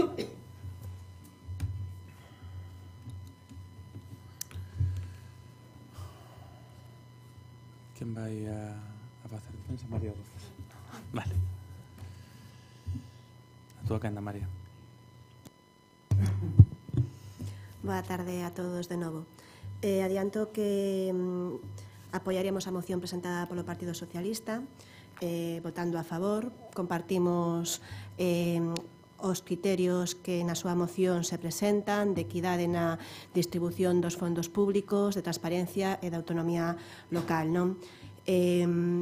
Pensamos que outro modelo de financiamento local por parte da Xunta é necesario, non? Un modelo que teña un reparto obxectivo, é un modelo no que os concellos coñezan previamente de forma estable no tempo cales son eses criterios e que permita, por tanto, aos concellos traballar de forma planificada, con previsións e anticipando a contía dos seus ingresos como se fan en outro tipo de transferencias que recibimos os concellos. Creo que hai diferentes criterios que se poden ter en conta para esa distribución de fondos, como pode ser o número de entidades singulares de poboación como mellor indicador da dispersión municipal, a introdución dun índice de paro que promova a obra pública en concellos con menos oportunidades de traballo ou a consideración do índice de renda municipal, co que, ademais, xa temos datos oficiais. Penso que existen numerosos traballos académicos que demostran que o reparto de fondos por parte da Xunta de Galicia ten unha relación matemática entre a cor política do Concello. Traballos académicos como de Corbacho ou moitos outros que fixeron esa relación, que estableceron e que estudiaron esa relación matemática entre a cor política dos concellos e os fondos que reciben. A parte da ineficacia que ten este tipo de distribución dos fondos para a mellora de diferentes concellos no conxunto de país, en clave de país e en clave de dotación de servizos públicos, infraestructuras e oportunidades de desenvolvemento económico. Por isto penso que non se pode defender que a Xunta de Galicia non procure un sistema de reparto de fondos máis equitativo e estable que se xa coñecido por todas e todos. Moitas gracias. Paco, algo que engadir? Sí, gracias, señor alcalde. Bueno, primeiro, grazas ao Bloque Nacionalista Galego e a Compostela Aberta por compartir o sentido e a literalidade desta moción. Bueno, eu quería decir que ninguén está a criticar o Fondo de Cooperación Local, porque mesmo se pone en valor na propia moción que facemos, e facemos unha referencia precisamente no que é non na parte solamente expositiva, senón na parte de resolución. Claro, o que sí é certo é que cando se fala dos 124 millóns para 313 concellos en Galicia, falamos, claro, 124 millóns de 9.200 millóns de euros que ten máis ou menos de orzamento a Xunta de Galicia. Home, a Diputación da Coruña, que temos unha representante, e vostede mesmo tamén é representante do Pleno da Diputación, claro, para un orzamento de 180 millóns de euros da Diputación, para 93 concellos, 92 millóns. Parece que está claro quen está apostando e que non. Claro, o problema está nesas subvencións de concorrencia competitiva dos 260 millóns que se asigne, evidentemente, os criterios obxectivos. Eu seguín o debate da Diputación da Coruña e sorprendeume o que plantexaron dunha convocatoria da Consellería de Medio Ambiente, unha convocatoria de 4,3 millóns de euros. O prazo remataba o sábado 5 de xuño, a resolución se publica o 4 de xuño, o venres, e resulta que os 12 minutos do inicio do día 5, os 4,3 millóns de euros xa están esgotados porque o criterio é quen se presente primeiro. Claro, non deixa de ser sorprendente que a cantidade de horas extras, un se pregunta que tiveron que pagar os concellos do Partido Popular, que maioritariamente, o 90 e pico por cento, levaron estas subvencións, pois para poder presentar na tarde, facer todos os papéis na tarde do venres 4 de xuño, para cando soamente levamos 12 minutos do día 5 xa están adxudicados todos os... Vai rematando. Polo tanto, se entende cun exemplo como este que o que se pretende precisamente potenciar os criterios do Fondo de Cooperación Local e establecer criterios obxectivos para o resto das subvencións de concorrencia competitiva. Mais nada, moitas gracias, Paco. Eu simplemente comentar que creo que, a parte do que comenta agora o portavoz do Partido Socialista, que é certo que saiu no debate, mas que sabemos que houve máis convocatorias así, onde o importante é, parece que quen chega primeiro, e entón, claro, quen chega primeiro, pois parece que é bastante difícil, porque casi sempre chegan primeiros os dunha cor, e outros non chegan primeiro, daquela pois hai aí algún problema. E non é preciso esperar a nada se se quere facer unha distribución que sexa justamente con criterios obxectivos. É cuestión de querer. Vamos, o Partido Popular leva gobernando na Xunta moitísimo tempo, se quere facer unha distribución que sexa con criterios obxectivos, pode escoller estes ou pode poñer en riba da mesa outros, pero o que non é normal é que os concellos non poidan saber justamente a principios de ano pois cal vai ser, que cantidade aproximada se lles vai dar e con base en que criterios. Iso é o que entendemos que é o lóxico, que é o normal, que sexan feitas desa maneira, de maneira consensuada, e desde logo que é necesario un incremento do financiamento dos concellos galegos. Eu creo que iso é un auténtico clamor. A cantidade que está poñendo nestes momentos a Deputación da Coruña en riba da mesa é moi importante, mais ainda por riba do que é a cantidade, o que é fundamental é os criterios que se utilizaron, insisto, baseados nese consenso de moitísimos anos e que ao final significan esa maior autonomía, esa simplificación para a administración burocrática, esa capacidade de incluir todo nun mesmo plan, nese plan único. Así que eu sí que creo que hai que sumarse a conseguir que a Xunta de Galicia aplique uns criterios que signifiquen que os concellos saiban con anterioridade de que cantidade van dispor. Agustín, algo que engadir?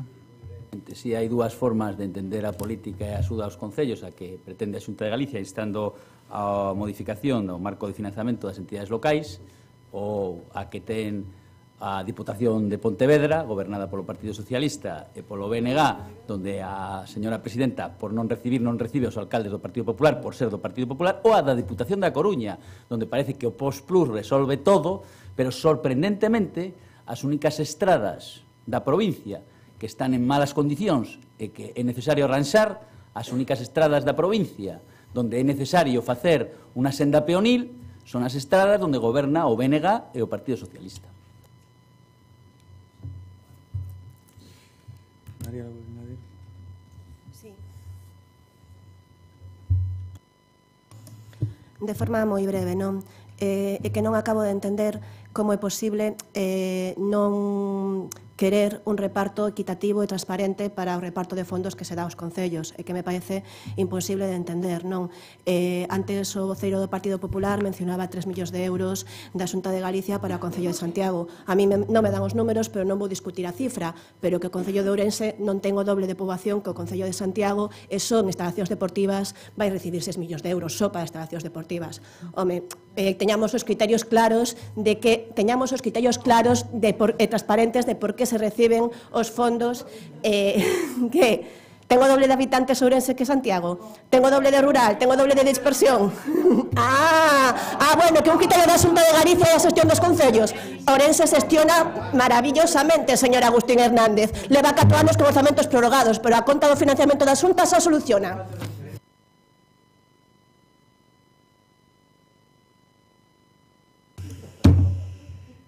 Señor secretario, que se me enervan as bancadas. Pasamos a votar a moción do... Resiste moción relativa á política do Goberno galego en relación... Perdón, sí, con financiamento das entidades locais. Votos a favor? BNG, PSOE Compostela Aberta, votos en contra? PP, abstencións nada, lóxicamente, queda aprobada.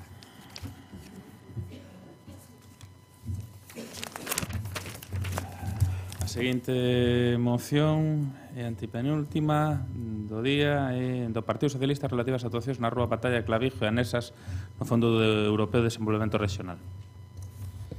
Gonzalo. Sí, boa tarde. Gracias, alcalde. Vou ser moi breve, porque ademais vexo aquí en frente da bancada meu compañeiro Rubén Cela e tense que marchar, pero urxente. O PAC non vai a ir, o teño claro.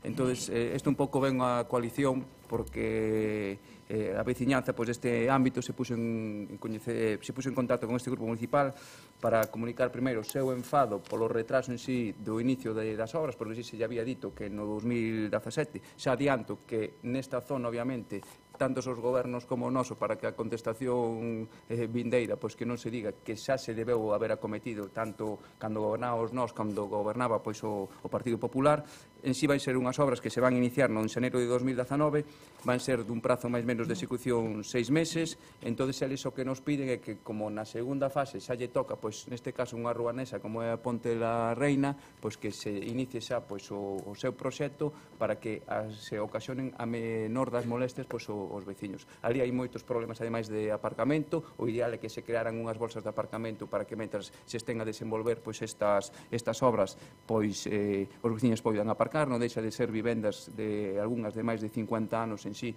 non hai prazas de garaxe suficientes para os residentes, e o que pedimos un pouquiño pois é eso, eles asumen realmente que van a sufrir molestias durante todo este tempo das obras, pero que queren, como máis son anesas e van a ser dificultosas por a diferencia cota que hai entre elas para poderlas acometer, pois que se inicie xa pois esa redacción de proxecto de Ponte la Reina e que vaya todo pois a maior brevidade posible. Nada máis e moitas grazas. Moitas gracias, Gonzalo, pola brevidade. Rubén. Sí, moitas gracias, señor alcalde, moitas gracias a Gonzalo. Vamos a ver, nos, por suposto, estamos de acordo con esta moción que presenta o Grupo Socialista e tamén estamos de acordo con este último que plantexaba Gonzalo, que poder abordar simultaneamente pois a proxección de Ponte de la Reina. A nos o que nos preocupan basicamente son dúas cousas.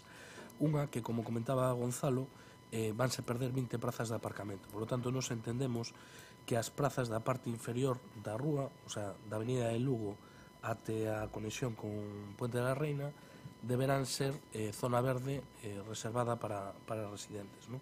E a segunda cuestión que nos preocupa é que entendemos que o tramo da arriba, a parte da arriba, deberá ser especialmente accesible, non? Entonces, nos xa trasladamos no seu día o tema das macetas, para entendernos coloquialmente, que había no proxecto. Eu entendín na comisión que eso se iba a suprimir, pero por que teño entendido na reunión onte cos veciños, no proxecto que se ensinou, seguían presente esas macetas, non? Que son dun estilo similar ao que se puxeron no seu día en Escultor Asorei e que causaron moitísimos problemas para as saídas dos garaxes, non? Entón, si eso está corrixido, ben, e se non está corrixido, que se corrixe. E por último, nós creemos que tamén se debería incluir algún tipo de actuación na escaleira de Bispo Teodoro Miro, non?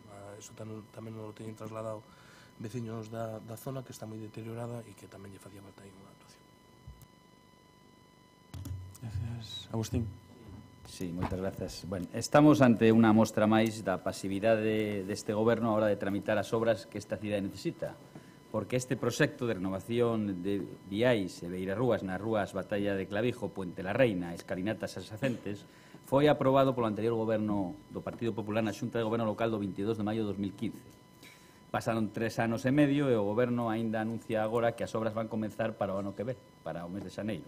4 anos para licitar, contratar, supoño que dirán que modificar, adoptar, etc., etc., o proxecto e iniciar as obras dun proxecto que tiñan sobre a mesa cando chegaron vostedes. E aínda por riba, o que pretenden facer non é o proxecto completo, que contaba con un orzamento de casi 1 millón de euros e un prazo de execución de 9 meses. O proxecto completo, que se aprobara en 2015, afectaba tamén a rúa Puente la Reina, as escalinatas do Cebreiro e Reina Lupa, incluía a sustitución completa da rede de abastecemento e recollida separativa de aguas residuais e pluviais, a mellora da iluminación pública e a adaptación das redes dispersas de telecomunicacións cun prisma único para o tendido da rede das diferentes compañías. Tamén se ian renovar os pavimentos nunha superficie de 4.400 metros cadrados, deixando o número máximo posible de prazas de aparcamento, pasos de peóns e baterías selectivas de colectores de residuos, a mellora do acceso ás distintas propiedades e o cumprimento da normativa de accesibilidade en espazos públicos. E, por suposto, a instalación de barandas, arborado e soterrábanse tramos de conductos eléctricos. Agora, esa primeira fase, está a primeira fase que vais iniciar cun orzamento de 360.000 euros, de acordo coas miñas informacións, un 63% menos, e con iso o ámbito e a actuación queda reducida únicamente a rúa Batalla de Clavijo e a escalinata do Bispo Teodomiro, pero deixando fora a rúa Puente la Reina e as escalinatas do Cebreiro e Raña Lupa. Estamos, pois, ante un proxecto tardío que amputa o proxecto aprobado en 2015 e que deixa sin resposta a boa parte das carencias desa zona.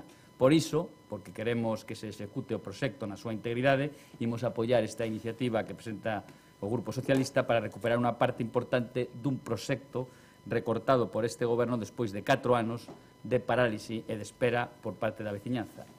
O noso voto vai ser, polo tanto, afirmativo. Jorge. Rafa. Boa tarde de novo.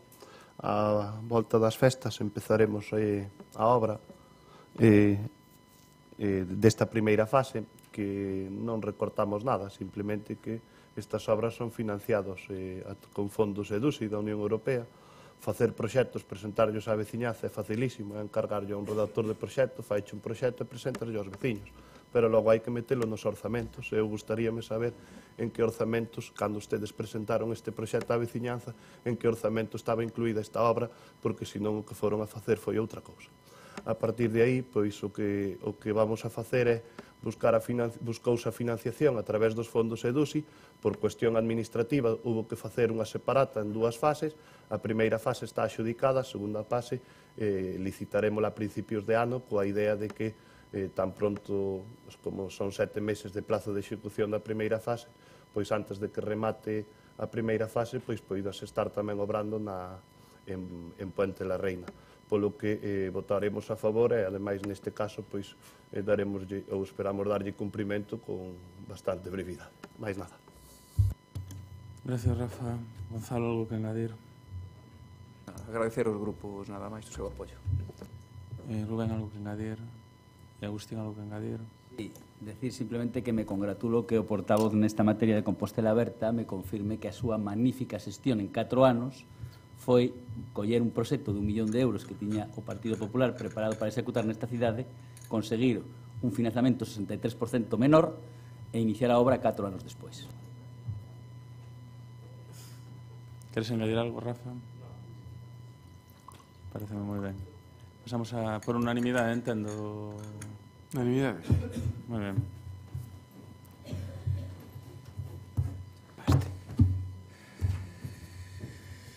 Hasta logo, Rubén. Pasamos a penúltima das mocións que do PSOE relativa á situación do ámbito Casas do Rego, Carme de Abaixo. Gonzalo. Sí. O lugar de Casas do Rego pois limita co Carme de Abaixo, está a moi poucos minutos da nosa cidade histórica, con residentes deste lugar que están cansos de reivindicar certas melloras que non lle chegan para un ámbito que, pois, neste caso non dispón de beirarrúas, non teñen paradas de transporte público seguras e ben sinalizadas, e logo pois está a situación da antigua curtiduría no número 3 en absoluto abandono e ruína, ou de ver pois un contenedor en sí pois que hai por aí pois que certos días pois que voa por falta de anclaxe os días de vento, non? Moitos destes problemas teñen a súa orixe, como decíamos antes, na falta de beirarrúas, dende o Carme de Abaixo, pasando por Casas do Rego e continuando a parroquia de Figueiras. É certo que por aí trasinta todos os días moitas persoas, pois que se ven obrigadas a invadir a carretera pola que circulan moitos vehículos e asumindo pois por moita perigosidade que iso conleva, tendo en conta que ademais ali está pois os rapaces e rapazas pois que acuden diariamente pois ao colexio de sordos que se atopa pois nese ámbito, non? Acudir ao centro da cidade andando, a pesar da súa cercanía, pois resulta moi complicado, pois o vial dereito, dirección á cidade, estreito e ten pegados muros e edificacións, o esquerdo está diariamente ocupado por coches aparcados, porque os viandantes teñen que facelo pola propia calzada, cruzando dun lado a outro pois a vía, compartir espacio cos coches, camións, autobuses. Así mesmo, pois, é evidente o perigo que corren as persoas que deciden esperar o autobús por eso, por non haber pois a parada, non? Debe sinalar tamén pois a antiga Casa da Cortidería que está realmente pois en estado de abandono, xa non é a primeira vez pois que das fiestas pois cristales pois que invaden pois a calzada, non? Igual que o tema dos contenedores. Por eso estamos aquí pois o goberno municipal quiste, neste caso a Diputación en si por fin, parece ser que xa no pleno de mañán vais a adoptar o acordo ese de iniciar pois a senda. Eso non quita para que se inste para que fixe xa un calendario dunha vez por todas, non? E logo pois as cosas que competen pois aquí pois este concello pois que se fagan a maior brevidade posible. Gracias.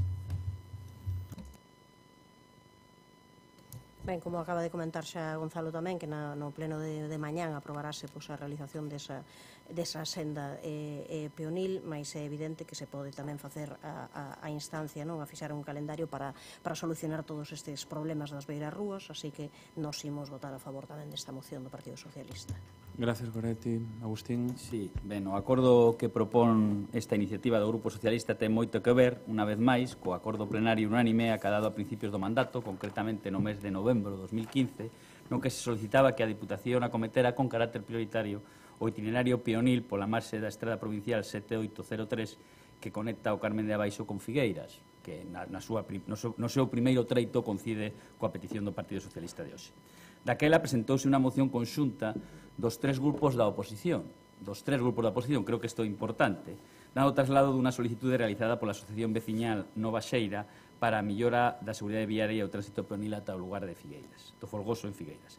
Entendemos que este é o principal motivo desta moción, puesto que, aínda que fala de beirarrúas, a construción dunha senda peonil viría a darlle resposta a esta demanda da veciñanza non só na zona de Casas do Rego e Carmen de Abaixo, sino en boa medida aos de Figueiras e toda esa zona. Despois de máis de 3 anos, acaba de aprobar nesta mesma semana o proxecto anuncia a súa intención de acometer esta obra nunha primeira fase que mellorará a conexión dos núcleos, creará unha pequena variante na curva de acceso aos centros de educación especial e de formación profesional e tamén servirá para mellorar o acceso á Selva Negra e a estrada e a entrada principal do acceso ao Pedroso, onde rematará a actuación. Sorprende, o digo claramente, para ver o tratamento que fai Compostela Aberta na súa páxina web, que o único grupo que non asinou a moción en novembro de 2015, que foi Compostela Aberta, trata de apropiarse agora desta actuación ocultando o acordo plenario, difundindo na súa páxina web que se trata dunha actuación únicamente exixida por Compostela Aberta. Esta é a posverdade de Compostela Aberta. A Diputación aproba o primeiro paso para a senda peonil de Figueiras exixida por Compostela Aberta. Eso é o que din a súa páxina web. Hombre, debería de haber algo máis de seriedade. Pero a verdade é que nós non imos deter nesta atitude, puesto que únicamente creemos que retrata a Compostela Aberta. Imos a apoiar a moción porque creemos que é necesaria e porque, como suliñou o compañeiro Muiños, mañán na Deputación probablemente aprobemos esa actuación e iniciará a súa execución. Moitas gracias e máis nada. Rafa. Votaremos a favor. Este é un vial de titularidade da Diputación da Coruña, coa mesma que fixen un tirón de orellas pois na última intervención de pleno a Diputación da Coruña, pois con un respecto ao Concello de Santiago, pois se cumpren as expectativas que para nós había con respecto a esta actuación, xa que por moito que se diga, pois existía un proxecto que tiña unha primeira fase, non estaba incluída a segunda fase, que ata que chega a Marmancou e a Figueiras, en a cal fomos moi claros e moi concisos durante todos estes anos, que era irrenunciable para o Concello de Santiago, pois neste caso agradecer, e ademais, porque naquel día tiven o mismo que señalei a Goretti, pois tamén a quero señalar agora, pois para constame que fixo moito para que isto fora posible e de recibo recoñecer tanto para mal, en este caso para ben. Polo tanto, creo que mañán vais a dar cumprido esta moción, porque o proxecto incluye todas as cuestións que planteas nesta moción, e unha vez rematado, si o Concello non é titular desa vía, de aí que Beirarrúas, todo vai un proxecto moi potente, moi ambicioso, co cal estamos moi satisfeitos, polo que nada, votaremos a favor, claro. Gracias, Rafa. Algo que engadir, Gonzalo? Sí, agradecer outra vez, pero que non nos esquezamos tampouco que en esta moción había pequenos detalles, como son o tema da casa da curtiduría, que realmente que existe, os propietarios a que arranxe eso, máis o tema dos contenedores. Grazas. Gracias a ti, Gonzalo. Algo que engadir, Goretti? Algo que engadir, Agustín? Ti queres, Rafa? Sí, simplemente como vai ser a miña última intervención, desexarvos unhas felices festas a todos e que teñades unha boa entrada de ano, que vos vin hoxe un pouquiño así tensos e tal, e non, jolín, non pasa nada. Cuidarse. Ainda queda outra moción, Bueno, pero xa non teño que intervir eu. Nada, simplemente eso, desexarvos de corazón que teñades unha boa entrada de ano e unhas boas festas. Moi ben, Rafa. Por unanimidade, entendo, señor secretario. Unanimidade? Sí. Unanimidade. E a última das mocións do Partido Popular sobre a redacción dun plan de actuacións para a mellora da accesibilidade de servicios e calidade ambiental nos barrios de Guadalupe, Vita e Romaño.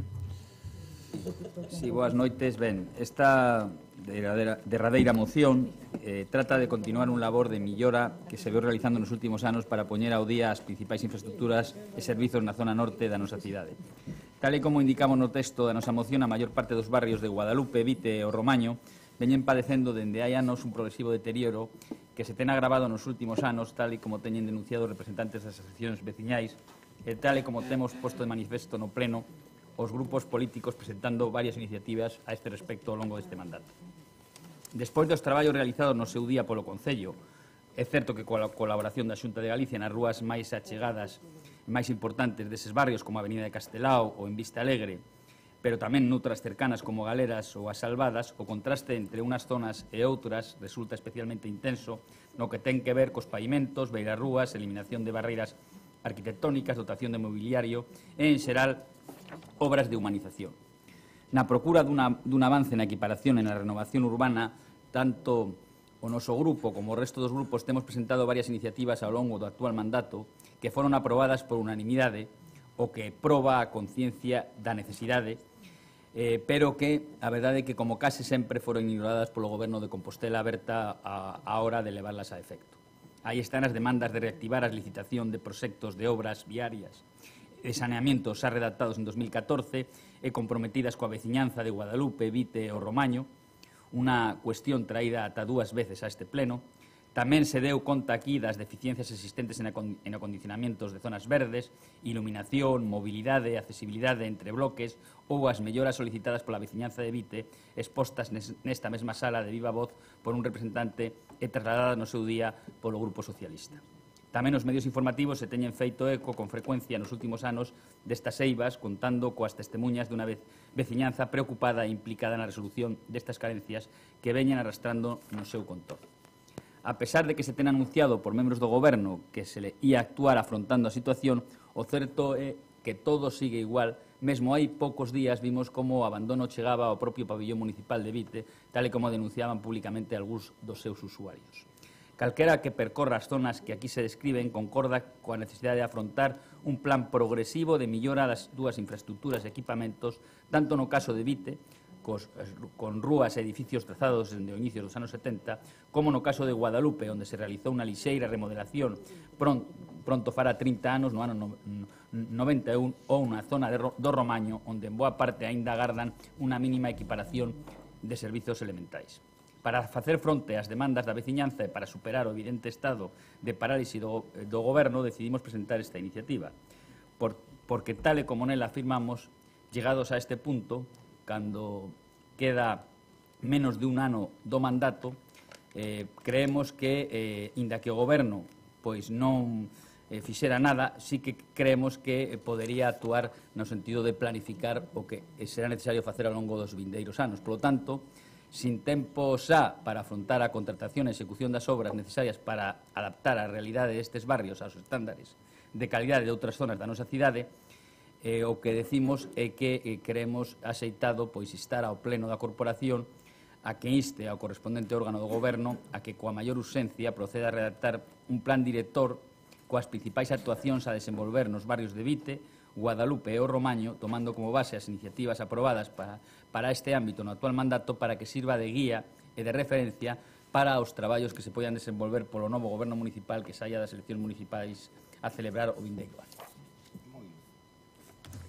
Gracias. Goretti. Ben, coincidimos co que aparece na exposición de motivos da moción presentada polo Partido Popular e que acaba de comentar agora o seu portavoz. O certo é que son moitas as necesidades destes barrios, non, de Guadalupe, de Vito, do Romaño, tanto a nivel de infraestructuras. Está claro tamén pois, os problemas todos que hai, que nós tamén trouxemos varias veces a respecto do centro sociocultural. Ao final, pois, a falta de vitalidade que hai ali.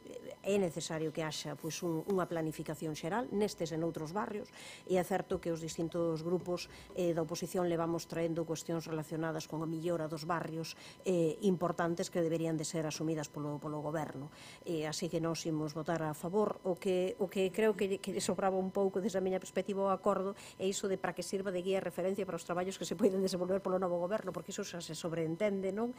Que non vai dar tempo de facelo agora, pero queda o plan feito. Si ese plan é na medida de que sexa o maior consensuado posible, pois será unha realidade inmediata e inminente. Pero, bueno, non pasa nada, non? Porque vai así. O importante é que sí que se faga ese plan director e que se saiba exactamente para que se poida priorizar, que por onde empezamos e por onde seguimos, porque o certo é que é unha zona que sofre un grau de deterioración moi grande e que hai que comezar a actuar xa de maneira inmediata. Así que o noso voto vai ser favorable. Gracias, Goretti. Paco. Gracias, señor alcalde. Bueno, o certo que a proposta que efectivamente xa debatimos tamén aquí, pois conceptualmente, tal e como se expresa ese plan director, é perfectamente asumible, nos imos votar a favor. O único que, como xa fixemos no seu momento, como fixemos tamén con outras propostas do Partido Popular, do Bloque Nacionalista Galego, nosas tamén, agora lembro, por exemplo, o tema de Cornes e demais, nós o que pensamos é que habería que pensar nun plan director de todo o periurbano, cun plan de investimentos que se proxectase no tempo, do mesmo xeito que pensamos un plan de investimentos para o rural ao longo de toda unha serie de exercicios orzamentarios, pensamos que o periurbano de Santiago tamén o necesitaría. Por lo tanto, si é certo as necesidades deste plan director para Guadalupe, para Vite, para o Romaño, pero para todo o periurbano. Por lo tanto, nós pensamos que habería que pensar nese conxunto. O noso voto vai ser a favor porque coincidimos plenamente co tema. Jorge. Ben, pois nós tamén imos votar a favor. Por qué? Pois porque estamos de acordo en que hai un gran déficit de servicios e de que moitas veces teñen vido aquí esas peticións, esas reivindicacións, pero tal e como decía antes Rafa, facer os proxectos é moi fácil, hai que facelos, pero logo hai que poder executalos, tramitalos na casa e dotalos de orzamento. Por lo tanto, a mí me gustaría recordar que nos orzamentos que se presentan para o ano 2019 recóllense pois nas inversións prácticamente 7 millóns dos 11 que hai de inversións de acordos plenarios. Nos imos intentando dar resposta a esas peticións da veciñanza nas que coincidimos todos, porque igual que nos facemos auditoría veciñal na que nos din o que se pide, yo piden exactamente a todos os grupos da oposición. Con respecto ao que aquí se pide máis en concreto, gustaríame recordar que para a Vite hai unha proposta de actuación que está complementada cas propostas dos estudios de detalle no ámbito do Belén, das vivendas do Belén, que non estaba contemplada no proxecto que había do Plan Vite, que na Comisión Asesora do 8 de Xaneiro, a próxima Comisión Asesora, aprobarase o proxecto de García Lorca e que, ainda que a nós tamén nos gustaría ir máis rápido, vanse facendo e, de feito, esa proposta de García Lorca xa vai para poder executar durante o próximo ano. Por lo tanto, nos coincidimos en que nos gustaría ir máis adiante, máis rápido e facer as cousas todas as cousas, pero a capacidade de xestión do orzamento non é limitada, polo tanto, imos cumprindo os orzamentos, as demandas e as peticións veciñais conforme imos podendo, como decía, apróbase para o mes de xaneiro o proxecto de García Lorca e entendemos que sí que hai unha demanda clara en Guadalupe. Temos falado moitas veces de que todo ese periurbano que é de formalización rural e que se vai urbanizando, pois ten un déficit de servicios grande e que hai que ir adaptándose. Por lo tanto, estamos traballando, xa se fixo un estudo para dotar de infraestructuras os núcleos de solo urbano do rural, un déficit grande, e entendemos que tamén todo o periurbano, todas as aforas que colindan co solo urbano, bueno, pois realmente a veces das un salto dunha rúa a outra e hai un déficit de servicios grandes. Aí está o noso compromiso, García Lorca vai ser unha desas actuacións e seguiremos con elas.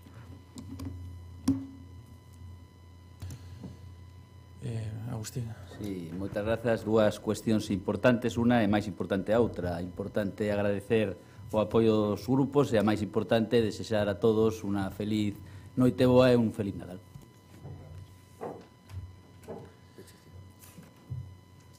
Non queda ninguén máis, sí. Sí, espera un momentiño que eu quería, de todas maneiras, comentar unha cuestión que figura en ata, que supoño que a corporación de alguna maneira se solidarizara ca traxedia dos mariñeiros mortos en Malpica e Fisterra. Eu creo que se non tedes inconvinte en facelo costar en alta como corporación por acordo unánime da corporación, esa solidaridade, señor secretario do Conxunto da Corporación. E, bueno, aproveitar tamén para desexarvos unhas felices festas e que as pasedes en boa compañía, na compañía dos vosos. Vale, e gracias polas aportacións do día de hoxe. Veña, levantamos.